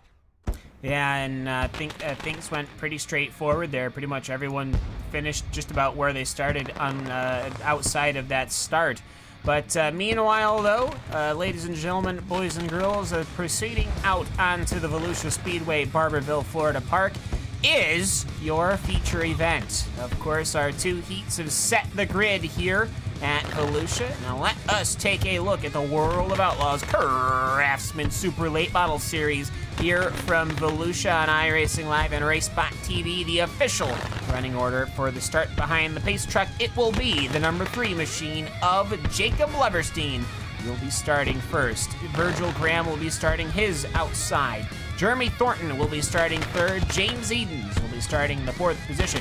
Josh Phillips will be starting in 5th. Austin Selman will be starting in the middle of the pack in 6th. Adam Elby will be starting in position number 7. Alex A. Bergeron in 8th. Lucas Chowding will be starting in the inside row in 9th. He had very fast practice times, not so much in the heat, however. Ty Spearman will be starting in 10th. David Heilman in 11th. Cars are rolling. Joel Berkeley in 12th. Garrett Nybruge will be starting in 13th. Randall Carter, 14th. Jordan Wesley, 15th. And rounding out the field is Drew Hirchko in the 16th position.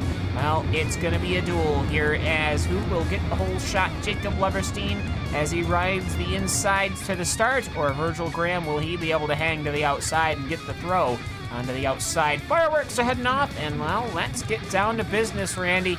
It's the super late models, and it's Volusia. And I think it's going to be a good one. One driver I'm really keeping an eye on is that number 1 of Alex Bergeron. Alex, we know that he's super quick in the sprint cars, and he sort of came into the late models a few weeks ago when we started doing the broadcast. He wasn't as strong for the first couple weeks, but he's definitely picked up the pace. I don't think he's quite figured out the racecraft just yet. He seems to drop back over the course of the run, but we know that number 1 machine is quick, given what he's able to do in qualifying. I think Alex, if he can get into a rhythm and get it figured out tonight here at Volusia, he might be able to pick up a few important spots. Now, we will find out here on iRacingLive, RaceSpot TV. Thank you so very much for sticking with us for this long. Don't forget, World of Outlaws Craftsman Sprint Cars immediately after this 40-lap feature. Where will Leverstein drop the hammer? The number 3 machine getting ready. The pace truck to the safety of pit lane. Almost immediately, the revs build. 850 horsepower per machine rolls into corner number 1. It is the feature event here at Volusia Speedway Park.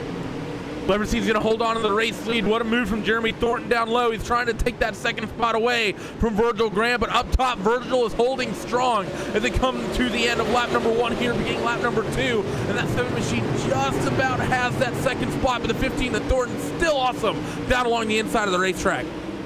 Where will he find the grip further as Virgil Graham? He has to keep braking just to keep his nose out of the rear of Jacob Leverstein. Don't want to throw the leader out into the outside wall, not just yet at least, as Thornton, he's managing to square off corner number 1. A couple of cars having a little bit of a hiccup way in the back of the field. They've worked themselves out and back into a straight line, so no concerns there.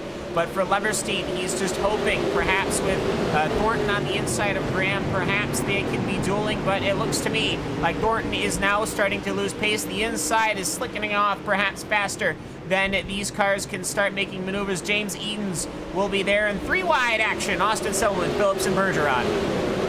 That's a very, very intense 3 wide around this racetrack. It is so narrow here at Volusia, and as they come on toward the back straight, they're going to be 3 wide once again for a moment. Bergeron sort of lifts out of it as Jock Phillips trying to work that center. He has the rear tires on the slick, which is not where you want to be. Eventually gets clear to Bergeron, so he's able to get down below it, but again on the entry to 1 and 2, CM has those rear tires on that slick groove in the middle. Alex Bergeron, though, still working the middle, or the bottom, excuse me. The race lead is on. Virgil Graham throws a big slider in towards 3 and 4.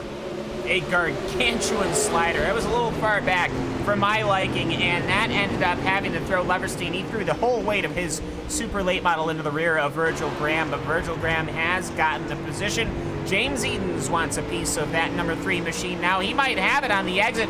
They will go door to door going into corners number 1 and 2. Track, meanwhile, is consistently slicking off. 16 cars are running around this circuit. 2,200 pounds, 850 horsepower. It's only going to be a matter of time before this track starts getting extremely slippery.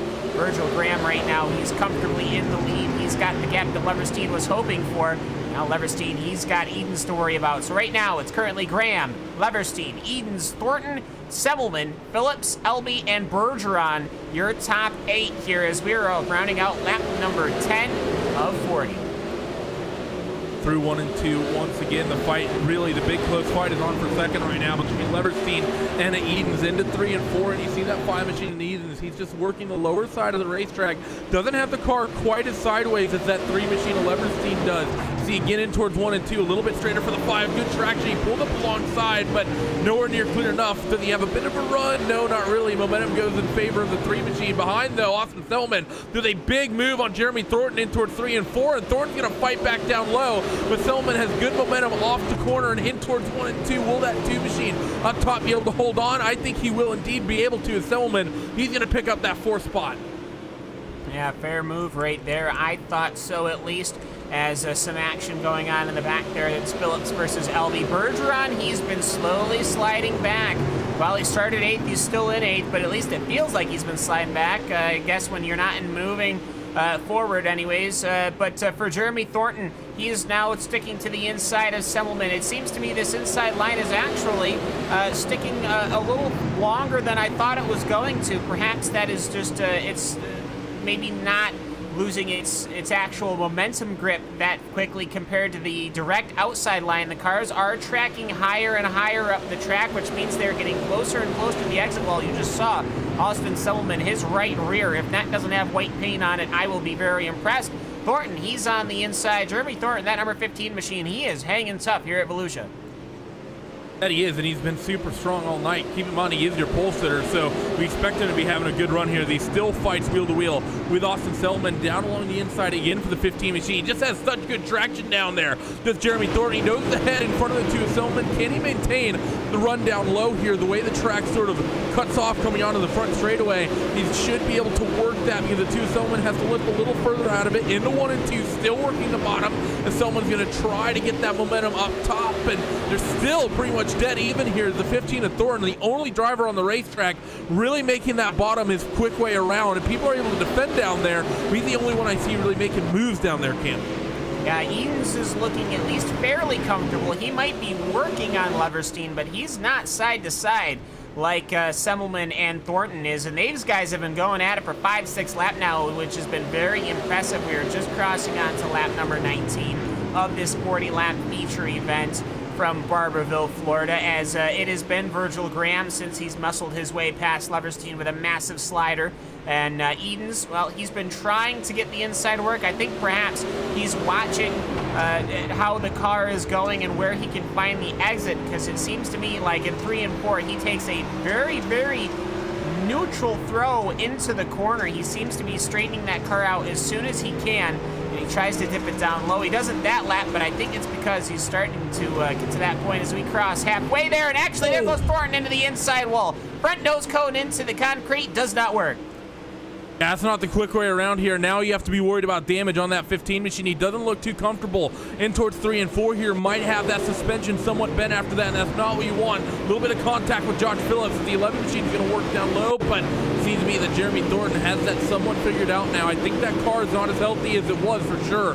That was a pretty hefty contact down there, but he's able to get clear of the 11 machine and just run his line here through 3 and 4. The 6 machine behind, that's Adam Elby, gets a little bit stacked up behind these two. But the 15 car, Cam, I think after that contact, doing a good job recovering. Yeah, he's managed to keep the thing under control. Perhaps I think getting out of a rhythm more than anything. Volusia needs rhythm. It demands rhythm. You are on action pretty much the entire time. There is no rest, not even the front stretch. The front stretch I would probably consider the most stressful part of this track, because you don't know if you're making that pit wall every single time, and then immediately after you make it past the pit wall tire barrier, you got to worry about hitting the outside. But Graham, he's been tracking up the track. His right rear is dancing on the very top of the cushion. And I think, well, on 3 and 4 anyways, he sticks right to where the shiny stuff is.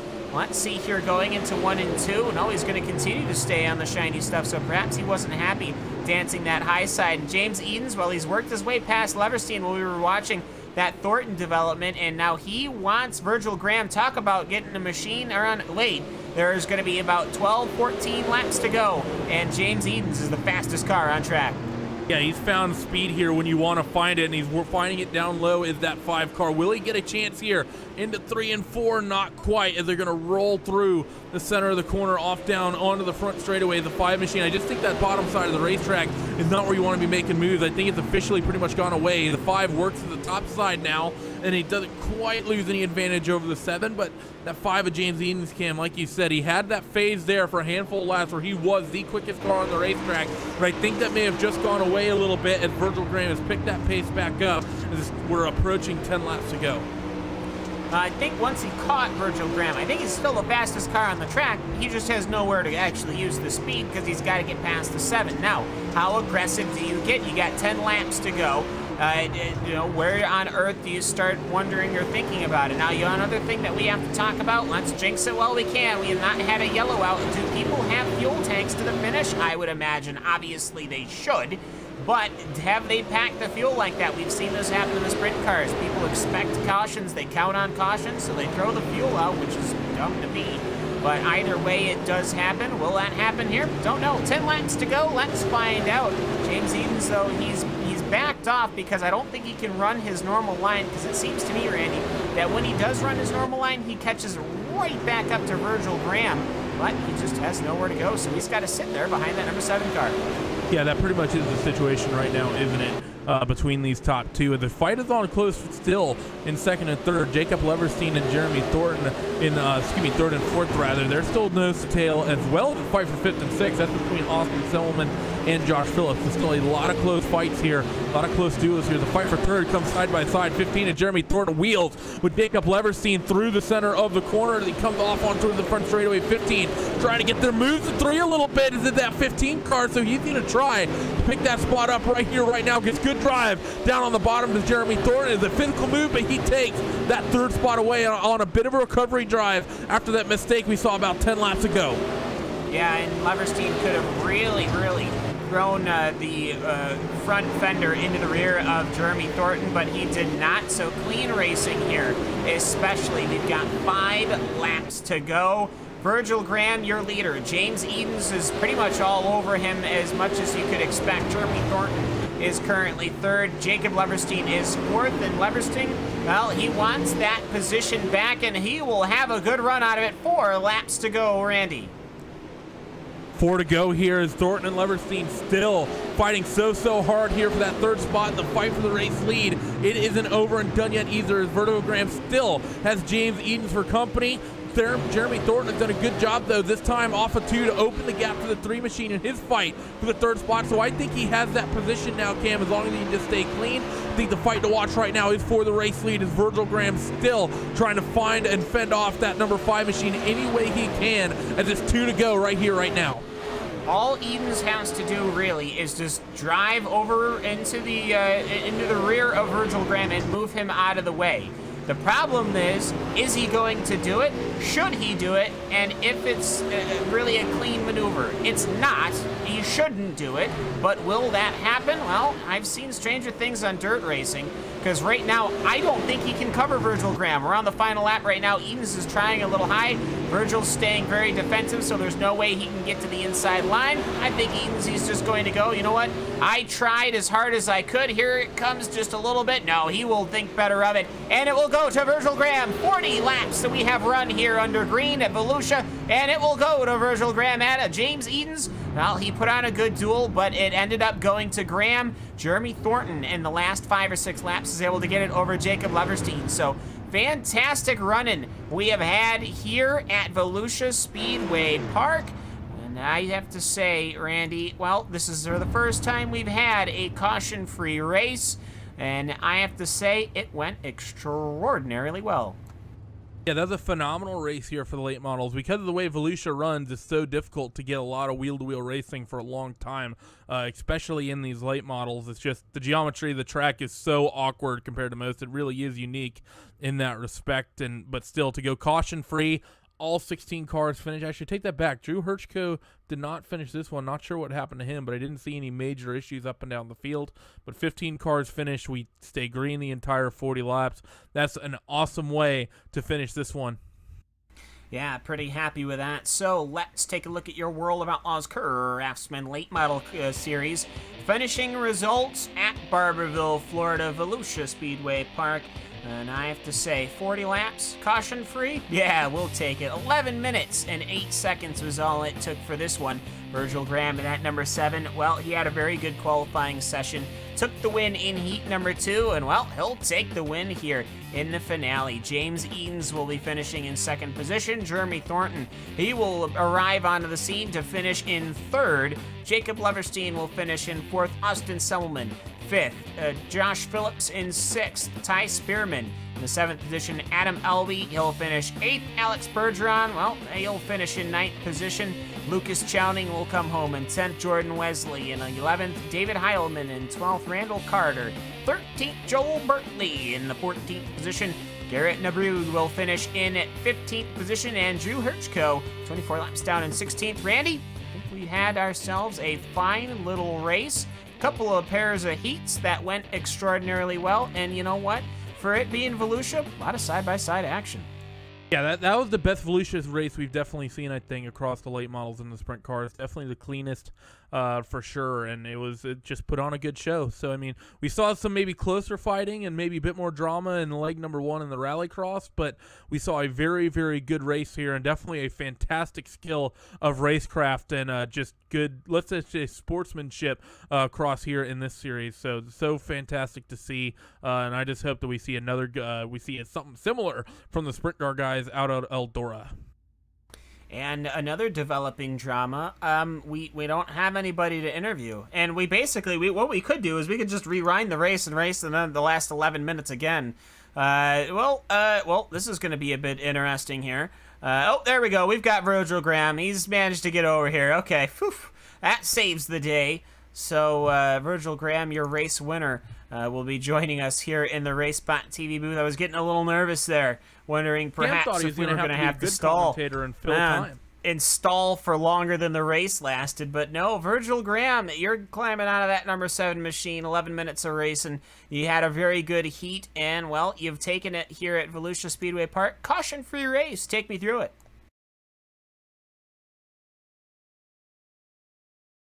And that's unfortunate. Yeah, well, he's talking in-game but not in TeamSpeak, so perhaps it is the wrong button or something. So Virgil's going to work on that real quick. I'm just going to go to Randy real quick, but either way, when was the last time we've seen a caution-free race in either the late models or the sprint cars, frankly? I think it happened in these late models earlier this season. We've typically only get 1 or 2 cautions in the late models. One of the nice things about these late models, it's they can sort of lean on each other, whereas the sprint car is a little light contact. They tend to really freak out. So it was a good one here. Nice to always see these races go caution free. All right, let's give it one more shot here. Virgil, are you there? Uh-oh. All right, well, we'll give him a couple more minutes to figure that out. Hugo, I don't know if you want to take an ad or break or something like that, because really, I mean, we can just continue to talk about it. I mean, we could talk about perhaps Alex Bergeron not having necessarily the night he's probably looking for. He started in 8th, and he ended up finishing in the 9th position, so obviously not having a good time there.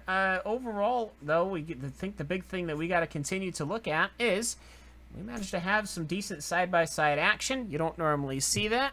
And we will see here in just one moment's time. Virgil's going to be all set. He was speaking fine in the simulator, and as much as that would be interesting to hear, not necessarily something that we can bring. So, Randy, is he going to be all set soon? Well, I just told him what the issue he was having was in case he didn't understand. So hopefully he can get it sorted. He was typing in our chat, so I think he knows that. So hopefully we'll get him here in a second. James Eaton's also might be coming in, but and then he finished in 2nd position. But I was talking about how Alex Bergeron, well, oh, he went off again. So wondrous times. Here's James Eden. Let's get James in here. And there we go. We'll have somebody that we can dependably talk to as soon as Hugo opens the door and gets him in here. We're having some good times here tonight. It's just like we did at the Roar. But James Edens, well, you finished in the 2nd position, but you started in 4th. We had a caution-free race here at Volusia. Take me through it. It was about the longest 11 minutes of my life, I will say. I don't think I've had a race on here go caution-free ever yet, so that was exciting. Track changed a lot. You know, we moved around, top, bottom. Middle came back around there at the end, made for some good racing. Yeah, and this has been the 11 minutes of my life that's been busy. We haven't been able to get Virgil on the microphone. But, yeah, just we see a lot of door-to-door action somewhere on the track at some point, but then we also see the caution flag come out. Here, we saw a lot of door-to-door action, like a pretty serious amount of door-to-door action, yet somehow everything managed to work out. Overall, I'd have to say, you seem to really work kind of the inside line for the most of the race. Is that just where you found the grip? And you also seem to found speed once the track kind of wore in. Really, you know, we started running these things earlier this week, just working on getting them tight enough to be good at the end of the race. And there before we went out, you know, I tightened it up some even more. And I really couldn't run up there with those guys early on because I just gonna plug it in the fence. So just worked our way through the middle and waited till it came around for us. Well, either way, that's pretty much all I'm going to have for here. So, James, the floor is yours. Anyone you'd like to give a shout-out to? I see the car is white. Any sponsors or anything, or any people you'd like to give a shout-out to? Just the floor is yours. I just got to give big thanks to the guys at the Bar and Grill. You know, we've been doing this a long time. They support everything we do. It's fun stuff, so just big thanks to them. Oh, all right. So that's James Eden, a number 5 machine. And, well, thank you so very much for saving our behind while we worked out with Virgil Graham. And Randy, well, you've been working with him on getting everything all hooked up and jury-rigged. Well, the floor is going to be yours with our race winner, that number 7 machine. Yeah, I'm stood by with the 7. Virgil Graham got his issues sorted, and Virgil, that number 7 was hooked up tonight, started 2nd in the race, but managed to come away with a big win. How's that number 7 car? You look really fast once that track started to wear in. Yeah, the car was in real good shape. Fast the whole night. In fact, after I took the lead, I kind of clipped Jacob's nose a little bit, but you just never know how it's going to work out, how many cautions there's going to be, and things like that. So when I had the chance, I took it. And then after that, I was actually afraid again that I was going to run out of gas. So I started backing it down quite a bit until I realized that they were kind of right there. Probably 15, 20 to go, and then I got back on it again. So, but overall, it was a good race. The car was good. It's been good all week here. I've only run twice here, but, you know, I can't complain.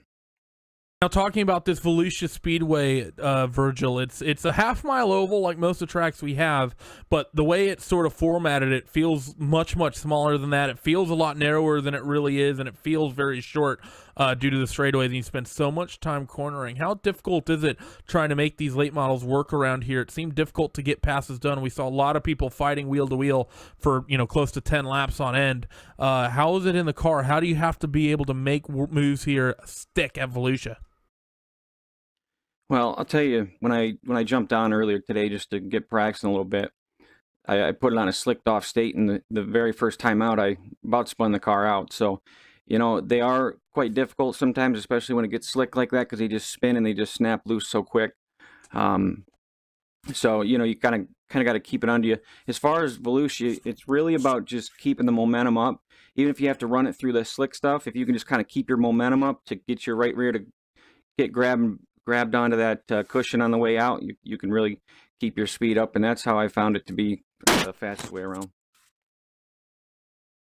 Thanks for joining us, Virgil. As always, you put on a one heck of a show here in these late models. Next week, we'll be heading to Eldora. What do you expect we'll be seeing around that track in Rossburg, Ohio in 7 days' time? Oh, I think we'll be banging the wall down. I think you're going to see a good race in there. It's exciting, at least, because you're going to have lots of sliders and stuff. You know, for the fans, it'll be great. For the racers, sometimes it can be a little hectic, but I think it'll be good. Good to watch. Thanks again, Virgil. Before we let you go, any shout-outs, who would you like to thank? Just thank you guys for putting this on, everything that RaceSpot does, and then Team VLR. Well, Cam, that was your race winner, Mr. Virgil Graham here from Leg 2 of RaceSpot Friday Night Dirt Night here on RaceSpot TV and iRacingLive. Very, very mellow in that Toyota Camry, as he made it look easy out there today, even though we know it wasn't in that super late model. So congratulations, Virgil, on your race victory. And Hugo, I believe that we are about ready to take our leave and head on out to Eldora. Of course, you were watching iRacing Dirt Night here on RaceSpot TV and iRacingLive. We'll be right back in one moment's time for 410 Wing Sprint Car action for the World of Outlaws Craftsman Sprint Cars, live from Eldora. Just one moment's time. Stick with us. Congratulations to the number 7 machine, Virgil Graham, taking it in a green-to-green run here at Volusia Speedway Park.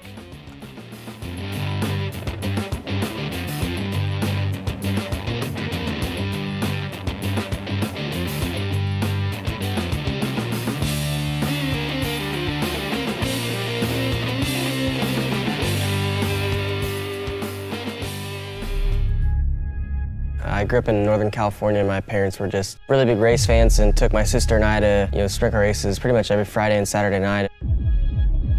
So I did outlaw kart racing from 7 till I was 14.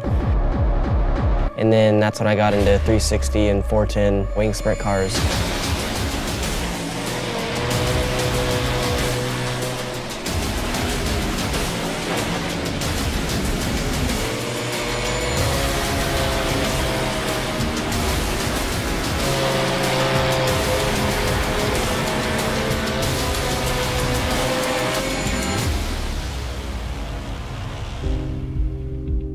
There's just something about dirt racing that's just, you can't get anywhere else. I enjoy going back to race them whenever I can. I get to run, about 20 to 25 dirt races a year and try and, put on a show every time I'm there. Battle for the lead. Kyle Larson to the inside of Shane Stewart. Slide job, no. Larson unable to complete the pass. He'll follow Shane Stewart down the back straightaway. Stewart makes the move to the inside of Craig Kinzer. Kyle Larson goes around the outside out of turn 4. You've got a new race leader. Kyle Larson from 9th leads on lap number 23.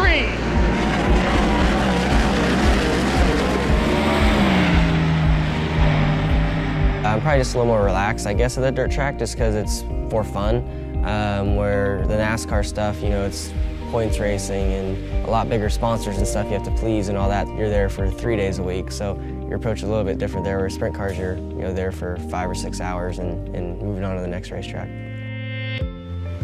So I've been on iRacing, I think, since 2009 or 10. Yeah, I remember, starting out, as a rookie on there, in the legends and the late models and stuff like that. And that was fun to, have to try and get your licenses up and stuff. But it's amazing to me how, now that I get to race on a lot of the tracks that are on there, how to the T, similar because of the laser scanning and stuff like that. So all the bumps and all the visual aspects of it are very good. So when I first got to like K&N and then the Nationwide Series at the time, I would race iRacing all the time to learn as much as I could about the racetrack before I went to the actual racetrack to race. So to me, it's just for fun now. So I enjoy going on there. Actually, I don't enjoy going on there all the time because I don't win a lot. So it's frustrating to see myself struggle to run top 10 in an Xfinity race or something like that and get beat by Logan Seavey every time I run a sprint car. So the level of competition on iRacing is better than real life. You've got thousands of drivers on there that, a lot of them are probably better than the people you see on TV. They just haven't had the opportunities to make it,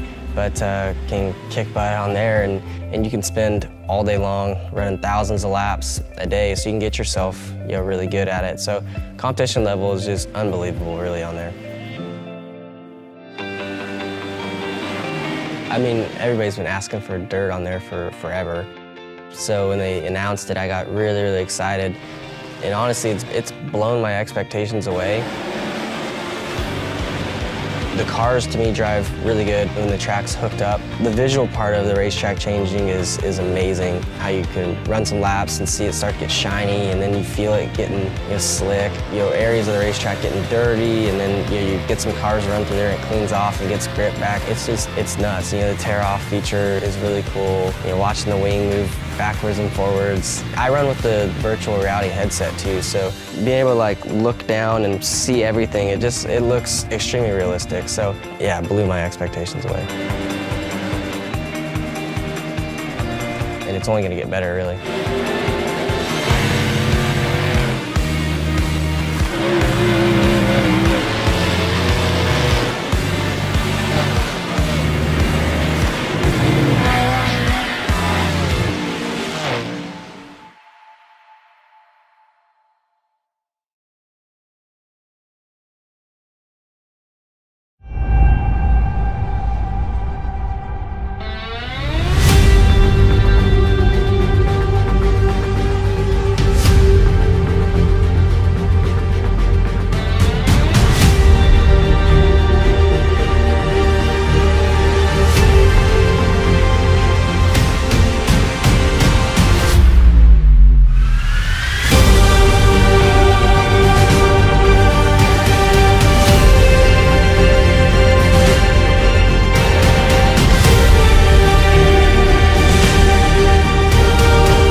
iRacing. You wanted the best, you got them for abreast. Often imitated, never duplicated. The greatest show on dirt, the world of Outlaws.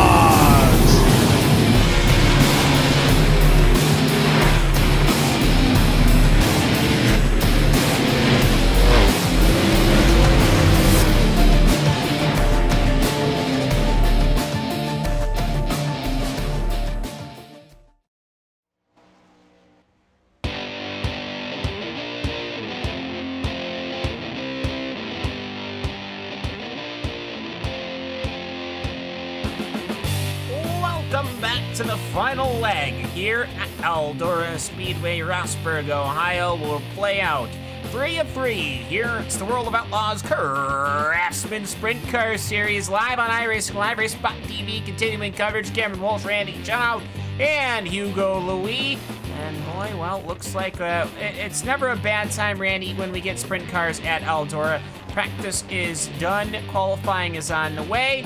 Meanwhile, while we were at the break, saw a great video from, of course, Kyle Larson, and of course the promo for the Chili Bowl, which hopefully will be coming fairly soon. So I'm pretty excited about that. Of course, the Dirt Midget and all that, but we've got the big boys here today. It's the 410 Wing Sprint Cars. You know, we're getting a little bit of a preview because we're going to have, of course, that Kings Royal on the iRacing World Tour later this year. So that's going to be that 410 Wing Sprint Car around this place. So getting a little bit of a preview for that.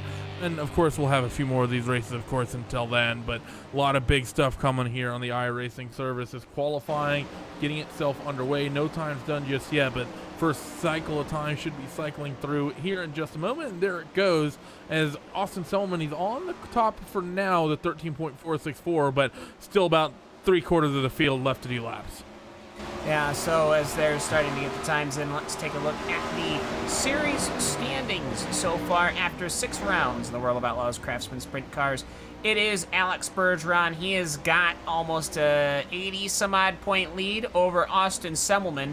906 versus 812. David Heilman, he's got 800 points. Lewis Hewitt, Dylan Semmelman, then Nick Cooper, Max Stombaugh, Nelson Webster, Chris Brenner, and then Bradley Cash, the top 10 in the overall for the entirety of the iRacing service that races. And the divisions here at Eldora and out all of the other grand circuits that we've got here on the iRacing Dirt. And it's growing, Randy, frankly. Do you think they're going to put the 410 Wing Sprint Cars and let them run on the Chili Bowl circuit? That, well, maybe that might be a little too much excitement. But yeah. Either way, I never know. How about the wingless? But anyways, qualifying times coming in. Austin Selman, he posted 13.411. Alex Bergeron, he was second. Unfortunately for him, Dylan Semmelman posted a 13.413. So great lap times from the Semmelman boys. Both of them looking very quick. Yeah, I'm not sure how any of these bigger cars are going to fare around the Chili Bowl. We know the midgets are nice and fun around there, but the smaller the car is around a place like that, pretty much the better. You get a car too big, get a bunch of cars that are too big on there, you just have really nowhere to go. So you know, it'd be like running an IMSA race at Lime Rock with a 60-car field. It would not end well. It works in real life because people are afraid they're actually going to die, but in the sim, not so much. I honestly, at this point, I don't even think those guys are just nuts. Anyways, we have got 2 heats ready to rock and roll. Top 7 from the heats roll in, which means no consolation tonight either. It's going to be a 16-car field. 2 heats running up behind your iRacing official pace truck, and Austin Selman will have his machine wheeled out directly behind it in position number 1. Alex Bergeron will be starting his outside. David Heilman will be starting in 3rd. John Batista will be starting in 4th. Bradley Cash in 5th. Max Stombaugh in 6th. David Cullum in 7th. And Joseph Ray in 8th. And Randy, it basically sounds like I just mocked off the top 10 in the entire standings. So this is a studded heat number 1. It's just going to be an interesting heat race number 1 here. Of course, like you said, very unlikely. Yeah, and we're not going to get a B main tonight. In this one, only 16 cars. That's exactly what we just had in the late models. So it's a pretty star-studded heat number 1. Selman and Bergeron on the front row. I expect them to play nice with one another. But you have David Heileman. He should be strong. Of course, a number of big names in heat race number 2 as well, as iRacing safety truck is going to roll off here. Amazing to see. Austin's quick in qualifying, and we've not seen Austin, Cam, really be quick the way we've expected and the way we've seen in the past. He sort of dropped off the last handful of weeks. I think that number 2 machine is eager to get away with something here tonight here at Mid Ohio. Here at Eldora. Mid Ohio. No, that's fine. At Rossburg, Ohio. But it's interesting to me, Austin Selman, he's second in points. Alex Bergeron, he's first in points. They're on the front row. David Heilman, he's third in points. And he's starting third in this heat. You've also got John Batista. He's a little bit down the standings. But then you've got Bradley Cash. He's in 10th. Max Stombach, he's 7th in the point standings. And so it's absolutely, I'm just shocked at how the heats managed to work out this way. Either way, let's see how they roll. It's a completely pure racetrack here at Eldora Speedway. Virgin in your every way minus those qualifying laps. Let's see how they go. Austin Semmelman, he'll have the choice. When will he go? Bergeron hanging way up high.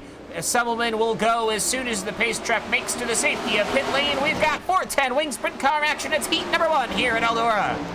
Good run from Heilman. He's going to be wheel-to-wheel there for that 4th spot. 3rd spot, excuse me, that was John Batista. Made a little bit of wheel-to-wheel contact, but the 4 did a good job to hold on to it. Alex Bergeron has cycled himself into the 2nd spot. You see everyone right up against the wall right here at Eldora. A little bit of a slider in the background. That's a car fighting with David Heilman. It's Bradley Cash. Again, he goes to the bottom of the racetrack. Seems like, Cam, that top side is where you want to be. Bottom of the racetrack already sort of gone away. Watching the speed difference between these guys and the super late models is absolutely nuts as far as how the cars were able to dart side to side. I know the actual speeds themselves aren't that different, but my goodness me, watching these guys start these things left to right is certainly appreciative. But Semmelman, he's got position number 1 wrapped up. Bergeron 2nd. Batista, he is running in 3rd. Heilman is there as well. Batista, he's trying to run close, but he loses the momentum when he tries to run the inside. That actually might open the door for David Heilman to throw something going into 3 and 4. They're running that top wall side, no problems. As it looks to me, there goes Bergeron to the inside. He is nowhere near Semmelman, and I don't think the track is anywhere even remotely close to yielding and allowing that inside line to open up. We're going to need that top side to go away. We got a very, very clean racetrack coming into this one, and because of that, you have such good dirt from the top to the bottom. I think everyone has their cars set up to work the top, and when you get the good multi-line racing here at Eldora, it's when that top line sort of starts to get worn away and you have to run right up against the wall. That'll start scaring a number of people. They'll start moving down the lower side of the racetrack, wanting that grip. One machine, though, is white flag waves. He likes the bottom, and he's reeled in Austin Selman. It's been good for him, so he's quick to the center of the corner, Cam. Good practice as Austin Selman comes off of corner number 3. He will take heat number 1 drag race for the 3rd position, and it will be David Heilman. And John Batista will be finishing in the 4th position. I think he actually lost that position Heilman came through. Yeah, so Heilman, he ended up, I think, making that position there at the start-finish. But either way, so rest of the results, Bradley Cash, Max Staubach, David Cald, Joseph Ray. So either way, great run in heat right there. And yeah, that was interesting. I think Bergeron's going to take that knowledge going into it. He was the one that was doing that metronome. He was going inside, outside, and he did start reeling that car in. But here's the question, though, Randy. Will the track maintain that level of grip after heat number 2, which consists of the number 3 machine of Dylan Semmelman, the number 5 machine of Lewis Hewitt? That's your front row. Trent Gasley will be starting 3rd. Graham Bolin will be starting 4th. Blake Derflinger in 5th. Joel Berkeley in 6th. Ryan Pace 7th. And Bob King in 8th. But Randy, I got to say, for Bergeron, valuable experience in that one. Yeah, it was really wise of him to start doing that because he learned where he can make up some speed. So it's going to be a little bit of nice information for him. But that said, all the drivers who are in this heat should have been watching that, and all the drivers who were in the last heat, one, they either should have noticed or they should be taking a look at the replay and taking note of it here. One driver I'm looking forward looking at in this heat race, though, is Bob King. He was the quickest in practice, but he actually did not get a qualifying time in. I'm not sure if he had issues on his qualifying or what, but Bob King, he is quick tonight. Let's see if he can run his way up a few spots through heat race number 2. And I love those chrome rims on that number 5 machine of Lewis Hewitt. But either way, Dylan Semmelman. Well, now it's this Semmelman's turn. Where will he go as the pace truck looks to go off. He's taking a note from Tim Ryan as he is backed way off the pace truck. Dylan Selman, he will put the right foot to the metal. 410 wing sprint car action, heat number 2 here at Eldora. They're fanning out pretty much 3 abreast here in the mid. Pack, a little bit of contact, 6th machine. A Graham Bull, and he saw him in some drama in the Global Rallycross, and he immediately gets into it here in the sprint car. He's able to hold on to it, and everyone's still running. And they're fanning out 3, 4 wide through 1 and 2 here. This heat race, Cam, not starting out nearly as clean, but maybe a lot more exciting as everyone's still running. My goodness me, that was one heck of a start, and it's still going 2 by 2 almost through the corners as Dylan Selman, he has checked out. There's the incident we were looking for. 3 cars up and over. Bob King, Trent Gasly, Ryan Pace. 3 retirements just like that. Well, it was only a matter of time, but meanwhile, Graham Bolin, he's diving to the inside line and out. He's trying to pursue Joel Berkeley in that TTL sprint, so it's the number 6 of Graham Bolin versus Joel Berkeley is right now. Well, I gotta say, this one as it stands looks like it's Dylan Sullivan's way. Yeah, Dylan Sullivan has a 1-second lead here as they're coming up on 3 laps to go. So it's a good, fantastic advantage for him. So Sullivan looks keen to sweep the heat races here tonight. With that said, it's a 3-car scrap here for the 2nd spot. Lewis Hewitt, Joel Berkeley, and Graham Bolin all tucked under a blanket right now as they roll through 3 and 4. Bolin's been working the bottom. This time you see Lewis Hewitt. He goes low, exiting corner number 4. But there's 2 laps to go here, Cam. Is still everyone trying to find what they can. A little bit of a mistake, though, from Joel Berkeley. That's going to actually catch out Graham Bolin. He gets a little bit of a half spin. Well saved by him, though. Yeah, good save by him. Didn't roll the car over, didn't lose the position to Blake Derflinger, so that's going to actually benefit him later on for having not wrecked that. But I got to say, for Dylan Selman, he has been running strong. No issues here. He will take the checkered flag at Eldora for heat number 2, but this is a pretty big but. Neither of the Selmans ran the inside at all. All they did was run the outside line. Well, we've got a 30-lap feature on the way. Somebody at some point is going to have to know how to run that inside line. And, Randy, we only saw a couple of cars run that inside line at some point in these 2 heats. Eldora's famous for that top side coming in, but when you have the conditions like this, normally I'd actually expect people down along the bottom of the track stadiums like this. It's a little surprising to see everyone opting for the top side of the racetrack, but once this racetrack gets a lot more crowded, we might see people forced to go down there, and we might see a lot more varied lines being used. It's 16 of the best here on the iRacing Sim. Get ready to go fighting here for the feature event here in the final race of RaceSpot Friday Night Dirt Night. Yeah, and I see the fire at Victory Lane. I don't see any fireworks, however, so either way, so we've got some exciting fire. I see the camera has the fireworks, so hey, at least we got that going for us. Let's take a look at the starting grid. Well, it's a Selman front row. The number 2 of Austin Selman will be starting here our finale race, our feature for the night. It's the World of Outlaws Craftsman Sprint Car Series, headed by Austin Selman and Dylan Selman on his wing. Alex Bergeron will be starting in the 3rd position. Then we'll go to Lewis Hewitt. David Heilman will be starting 5th. Joel Berkeley in 6th. John Batista in 7th. Graham Bolin in 8th. Bradley Cash in 9th. 10th goes to Blake Derflinger. 11th goes to Max Staubach. Trent Gasly, David Kelv, Ryan Pace, Joseph Ray, and then Bob King. That is your 16-car feature field here live in iRacing Live, RaceSpot TV. It has been a wonderful night. It has been a good race here in the Global Rallycross. It has been a good race in late models, completely caution-free in the late models for a 40-lap feature at Volusia. That, ladies and gentlemen, you got to tip your hat to. Now, what is going to happen? Is Graham Bolin going to find himself in action around him? Perhaps he had issues in heat number 2. We'll find out. Austin Selman, he drops the hammer. We are green for the finale here at Eldora. Selman brothers fighting is the number 1 machine of Alex Bergeron. He wants that race lead here, and he pulled up ahead of Austin Selman. Working the bottom of the heat races may have paid off for Alex. He takes your race lead at the lap number 1, at the end of lap number 1. Through 1 and 2, 4 cars all fighting for your race lead. It's the 4 of David Heileman down along the bottom, in towards 3 and 4 now. He's trying to make that move stick, and he's going to take your race lead. 3 leaders in 2 laps here as Bergeron. He wide almost gets it at the line. And Dylan Selman chases him down. It's the first time that one of the Selman brothers goes to the inside. Heilman stays outside. Bergeron stays inside. And meanwhile, Lewis Hewitt is watching along. He is learning. Heilman, he takes a nip out of that high side wall. That's going to ruin his momentum and the momentum of Alston Selman. Selman had to get defensive, but recovering very quickly is the number 4 of David Heilman. He will run to the inside line. He'll run the slider now, and Alex Bergeron. Bergeron ready to the inside, past the start finish line. 5 laps just like that, ticked away.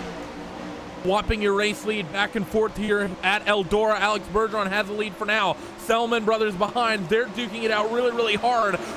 Seems like there's no love lost between these two as they're wheel to wheel into 1 and 2 right now as the fight for the race lead is still on. David Heilman sticks that car down along the inside of the racetrack. He throws the slider on Alex into 3 and 4 here, and Alex is going to drive back to the bottom. Big run of momentum for him, and Nerf bars make contact at the end of the front straightaway. Lewis Hewitt wants to get involved in this. Dylan Selman threw way too hopeful of a runner on Austin Selman. Almost made contact with his brother. You think he would pull the power plug on that? Is the battle for the lead still ongoing? And actually, here comes Austin Selman powering on the outside, sliding to the inside. He wants to take a bite of this action here. They can't keep this pace up without something happening at some point. Heilman, he ends up actually losing the rears just as they started to do corner entry. That packs them all up once again. Hewitt has been working his way through the inside line now, and here comes the runner from Austin Selman. It does not work. Heilman will maintain your leader right now, and this scatters the menu once again. And meanwhile, you've got new challengers. John Batista's on the scene. Joel Berkeley, he arrives on the scene as well. It is, and without joking, a 7-car challenge for the lead. Make it 6 cars as Dylan Selman caught the wall, exiting corner number 2, so he's dropped off the back of this battle as he's fighting with Batista there in the background as David Heilman continues to hold on to the race lead for now. Austin Selman trying to both fight with David while fending off Lewis Hewitt through 3 and 4 for this little gaggle of cars right now. Caution flies. And that is Max Stombach, and a caution's out for a very good reason. That car is parked upside down. Let's see what happened here. Dylan Selman, after losing out, we got the replay here as Max Staubach, well, he just, I think he tried to almost throw a slider or something, and it just didn't work out at all. Dylan Selman's car is okay. Graham Boland's is as well. Staubach, on the other hand, not so much. I would say, you know what, caution, it would ruin it, this and that, but Randy, the caution's not going to ruin anything. They were literally packed as tight as they would be if they just did a restart anyways.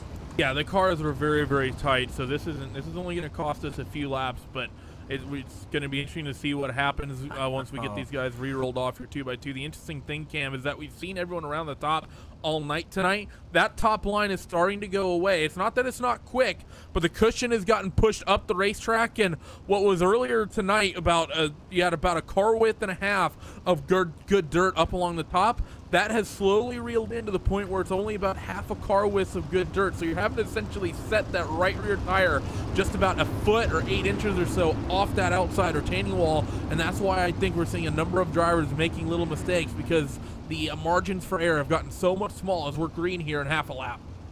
Yeah, when will David Heilman go? Bergeron, well, he's doing what he normally does. He's finding a way through. They are 3 wide in the middle there. Not sure they need to sort that out real quick.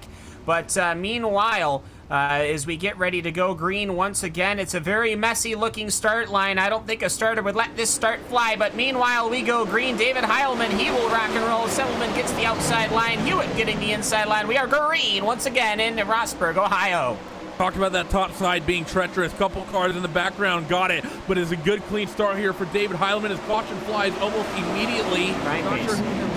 Brian Pace stopped here on the racetrack in 3 and 4. Oh.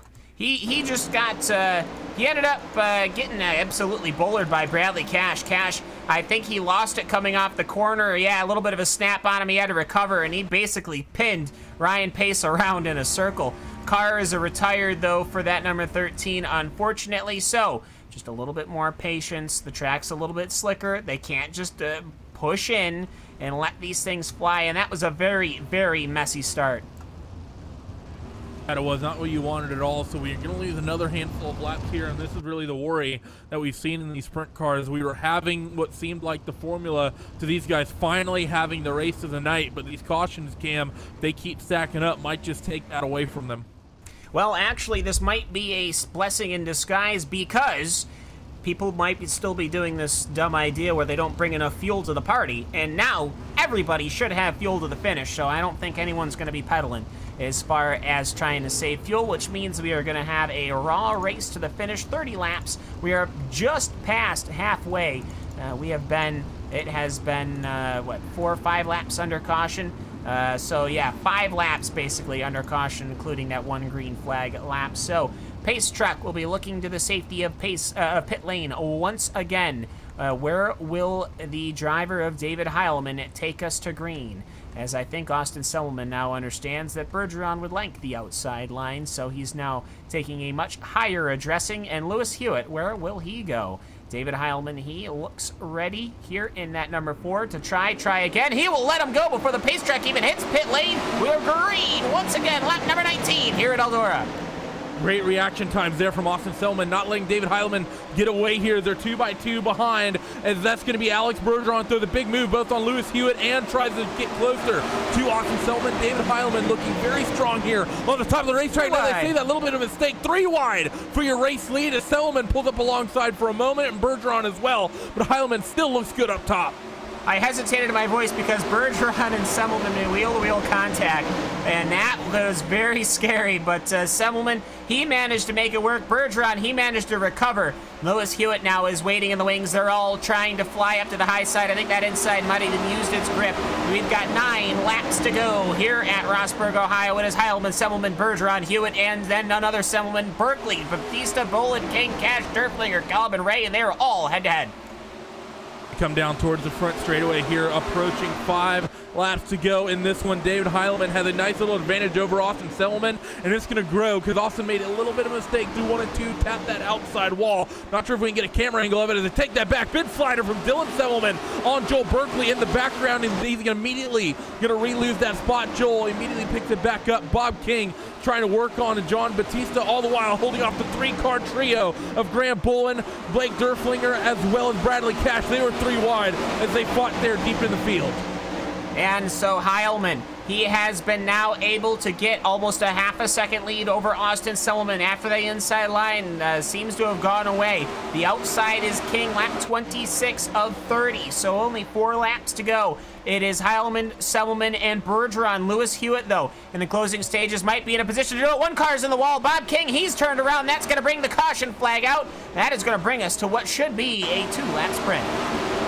It's going to be 1 or 2 laps, one of those 2. It's going to be very, very tight regardless. We should get a restart here, but unfortunate for Bob King. He was quick in practice. We know that car is fast. The fact that he's doing what he was doing to roll through the field, and I have to say I don't think that was really his fault. That was sort of just a racing incident, I think, but 2 cars going for the same bit of racetrack. That can happen here in sprint car racing, but unfortunate for Bob King that we have that happen. But now if we go back to green, if you're David Heilman, you have to be a very, very nervous individual because we're only going to have a lap or 2, and you're going to have the likes of some of the most aggressive drivers in iRacing on the sprint cars. You have Semmelman, Bergeron, Hewitt, Dylan, Joel. There is a lot of hungry people behind him.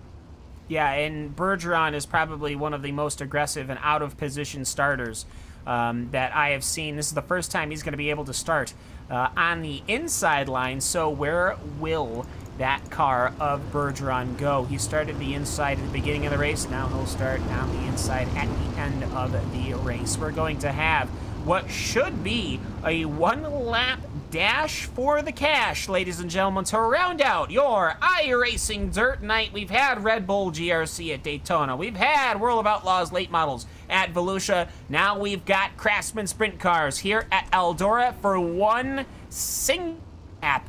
We are ready to go. David Heilman, he'll be leading. Austin Selman, Lewis Hewitt, Alex Bergeron. Bergeron, he tries to jump, but it will not yield. It will be David Heilman. He'll get the whole shot, and we've got 1 lap to go for all the monies in the world, and Heilman looks like he's got it. It's Semmelman over Bergeron. Bergeron, he's got a wheel walk going on with Lewis Hewitt. 1 car into the tire barrier, and it will be David Heilman. He will take it. And a 1-lap sprint over Austin Selman. Lewis Hewitt will comfortably come in 3rd. Bergeron will finish 4th. Bolin will come home in 5th position. So just like that, David Heilman, a huge sigh of relief.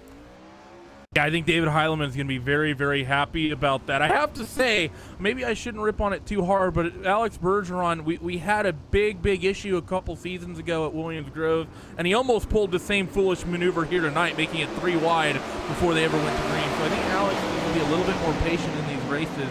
And then there was, of course, that big incident on the back straightaway. So, but otherwise, fantastic run there from David Heilemann. But I think these races, Cam, think these cars could put on the best shows of the night routinely if the drivers would just be more patient with one another and let their egos step aside.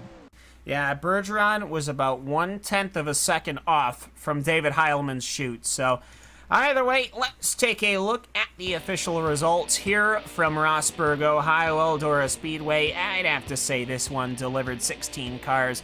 We've had 12 finish. It was David Heilemann who takes it after 10 minutes and 1 second. Austin Selman will come home in the second position. Lewis Hewitt will come home in third. Alex Bergeron will finish in fourth position. Graham Bolin will come home in fifth. John Batista will finish sixth. Bradley Cash will finish in the seventh position. Blake Durflinger in eighth. David Kelm in ninth position. Joseph Ray in the 10th position. Bob King will finish 11th. Dylan Selman in 12th. Joel Berkeley come home 13th. Ryan Payson 14th. Max Staubach 15th, and Trent Gosley in the 16th.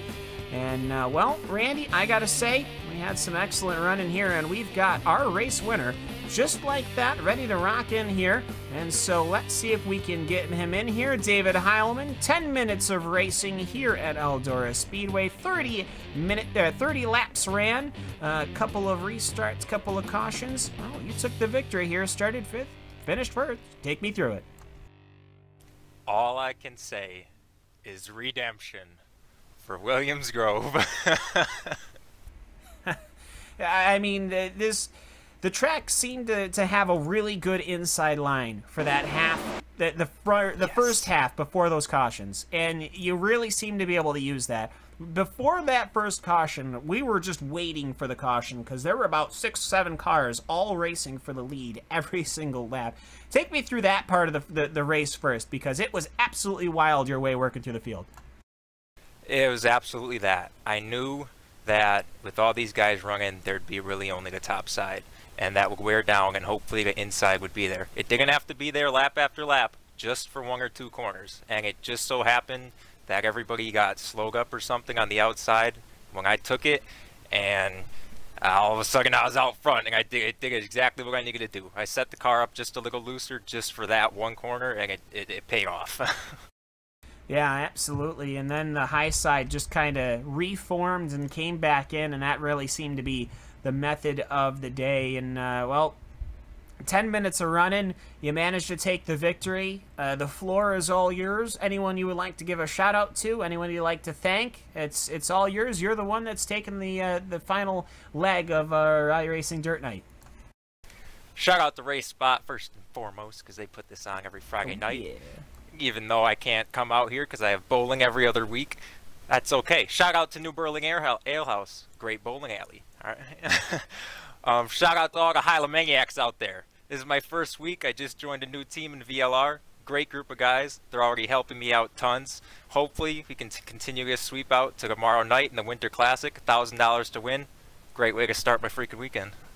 Yeah, absolutely. Best of luck with that. So, David Heilemann, thank you so very much for hopping to the booth with us, and we will see you next other week, I guess I should say. Yep, thanks, guys. So that's David Heilemann, your race winner here in the World of Outlaws Craftsman Sprint Car Series. Now, Randy, we have got Austin Selman. Selman, he's the one who started first. He finished in the second position. You are standing by with him. Yeah, I'm stood by with Austin. Austin, you've been on a little bit of a downward swing the last handful of weeks. Haven't seen that number 2 machine quite as up to speed as we're used to seeing. Used to seeing you dominate a lot of these races. I thought you might have had it in it tonight, coming away with the pole and doing a very, very good things in your heat race. What happened to you in the feature tonight that kept you out of victory lane? Not too much, really. It was a good race. I hope if you guys enjoyed it. It was a lot of fun. Just the top went away a little bit, 1 and 2, which surprised me. I went in turn 1 all confident, and 2 cars passed me by the time I got to the backstretch. So I was like, wow, okay. So I had to kind of regroup and go back to work. And David did a great job. He ran a great race, and he deserved to win that. Now, talking about that racing line, I mean, we had a very, very clean Eldora Speedway to start this evening, but it seemed like everyone liked to be up top. But my experience is that when we have a nice, clean racetrack to start, is usually down low is where it's quick. Why is it that we've seen people, even on a relatively tacky Eldora Speedway like we saw at the beginning of the night, why is the top side so strong even through those first couple heats? Well, for whatever reason, especially, I mean, I think if you get your setup right, you can you can make 3 and 4 work down low, but 1 and 2 is so the shape of the corner is it's a little bit tighter. It's hard to see unless you're like driving the car, but to me it feels like a little bit of a sharper turn than 3 and 4, at least the entry of it. So it's hard to kind of hook the bottom. So I think that's part of it, and guys have just found so much speed, just flat out speed, that it's hard to make that speed go on a shorter distance, I guess. Well, thanks for joining us, Austin. Congratulations on another strong running in these World of Outlaws sprint cars on RaceSpot TV. Before we let you go, any shout-outs? Who would you like to thank? Yeah, definitely. Thank you. So pumped to get a couple top 5s tonight. Got Dirt Division on the car, Matt Hill, painting them. As I said, Dirt Division, excuse me. Team VLR, Off Camber TV. Check them out. Check our races out at VLR. Obviously, we got the $1,000 to win deal tomorrow, so tune into that, everybody. And Lanier. Should be fun, and thanks for you guys doing this. Well, Cam, that is our last interview of the night as we're getting ready to wrap things up here and start off a busy, busy weekend of the Daytona 24 here on RaceSpot TV. Yes, the Daytona 24 will be approaching very, very shortly indeed, but I gotta say, boy, did we have a good night tonight. GRC, absolutely fantastic. Late model race, caution-free running at Volusia, side-by-side almost every lap. I will take that any day of the week. And then the World of Outlaws Sprint Car Series, 1 lap dash for the cash after having a manic start. So I got to say, Randy, it's been a fantastic day here for the iRacing Dirt Night. And Hugo, I think at this point, probably got to say, let's get the music started. Let's get this thing underway so we can all get ready for tomorrow, because it will be, of course, the iRacing at Daytona 24. But first, gotta say, a special thanks to you for making us part of your day, bringing us into your homes. We appreciate it so very much, and we wish you all a good weekend. For myself, Cam Walsh, for Randy Chenowth, and for Hugo Louis, we very much appreciate you spending the time with us. Hope you've enjoyed the broadcast, and you can catch us next week, same time, same channel. And we'll be bringing you more action, more GRC, more late models, more sprint cars. Let's see how they go, and we will see you all in 1 week's time. Have a good one. Take care. And so long from Eldora Speedway.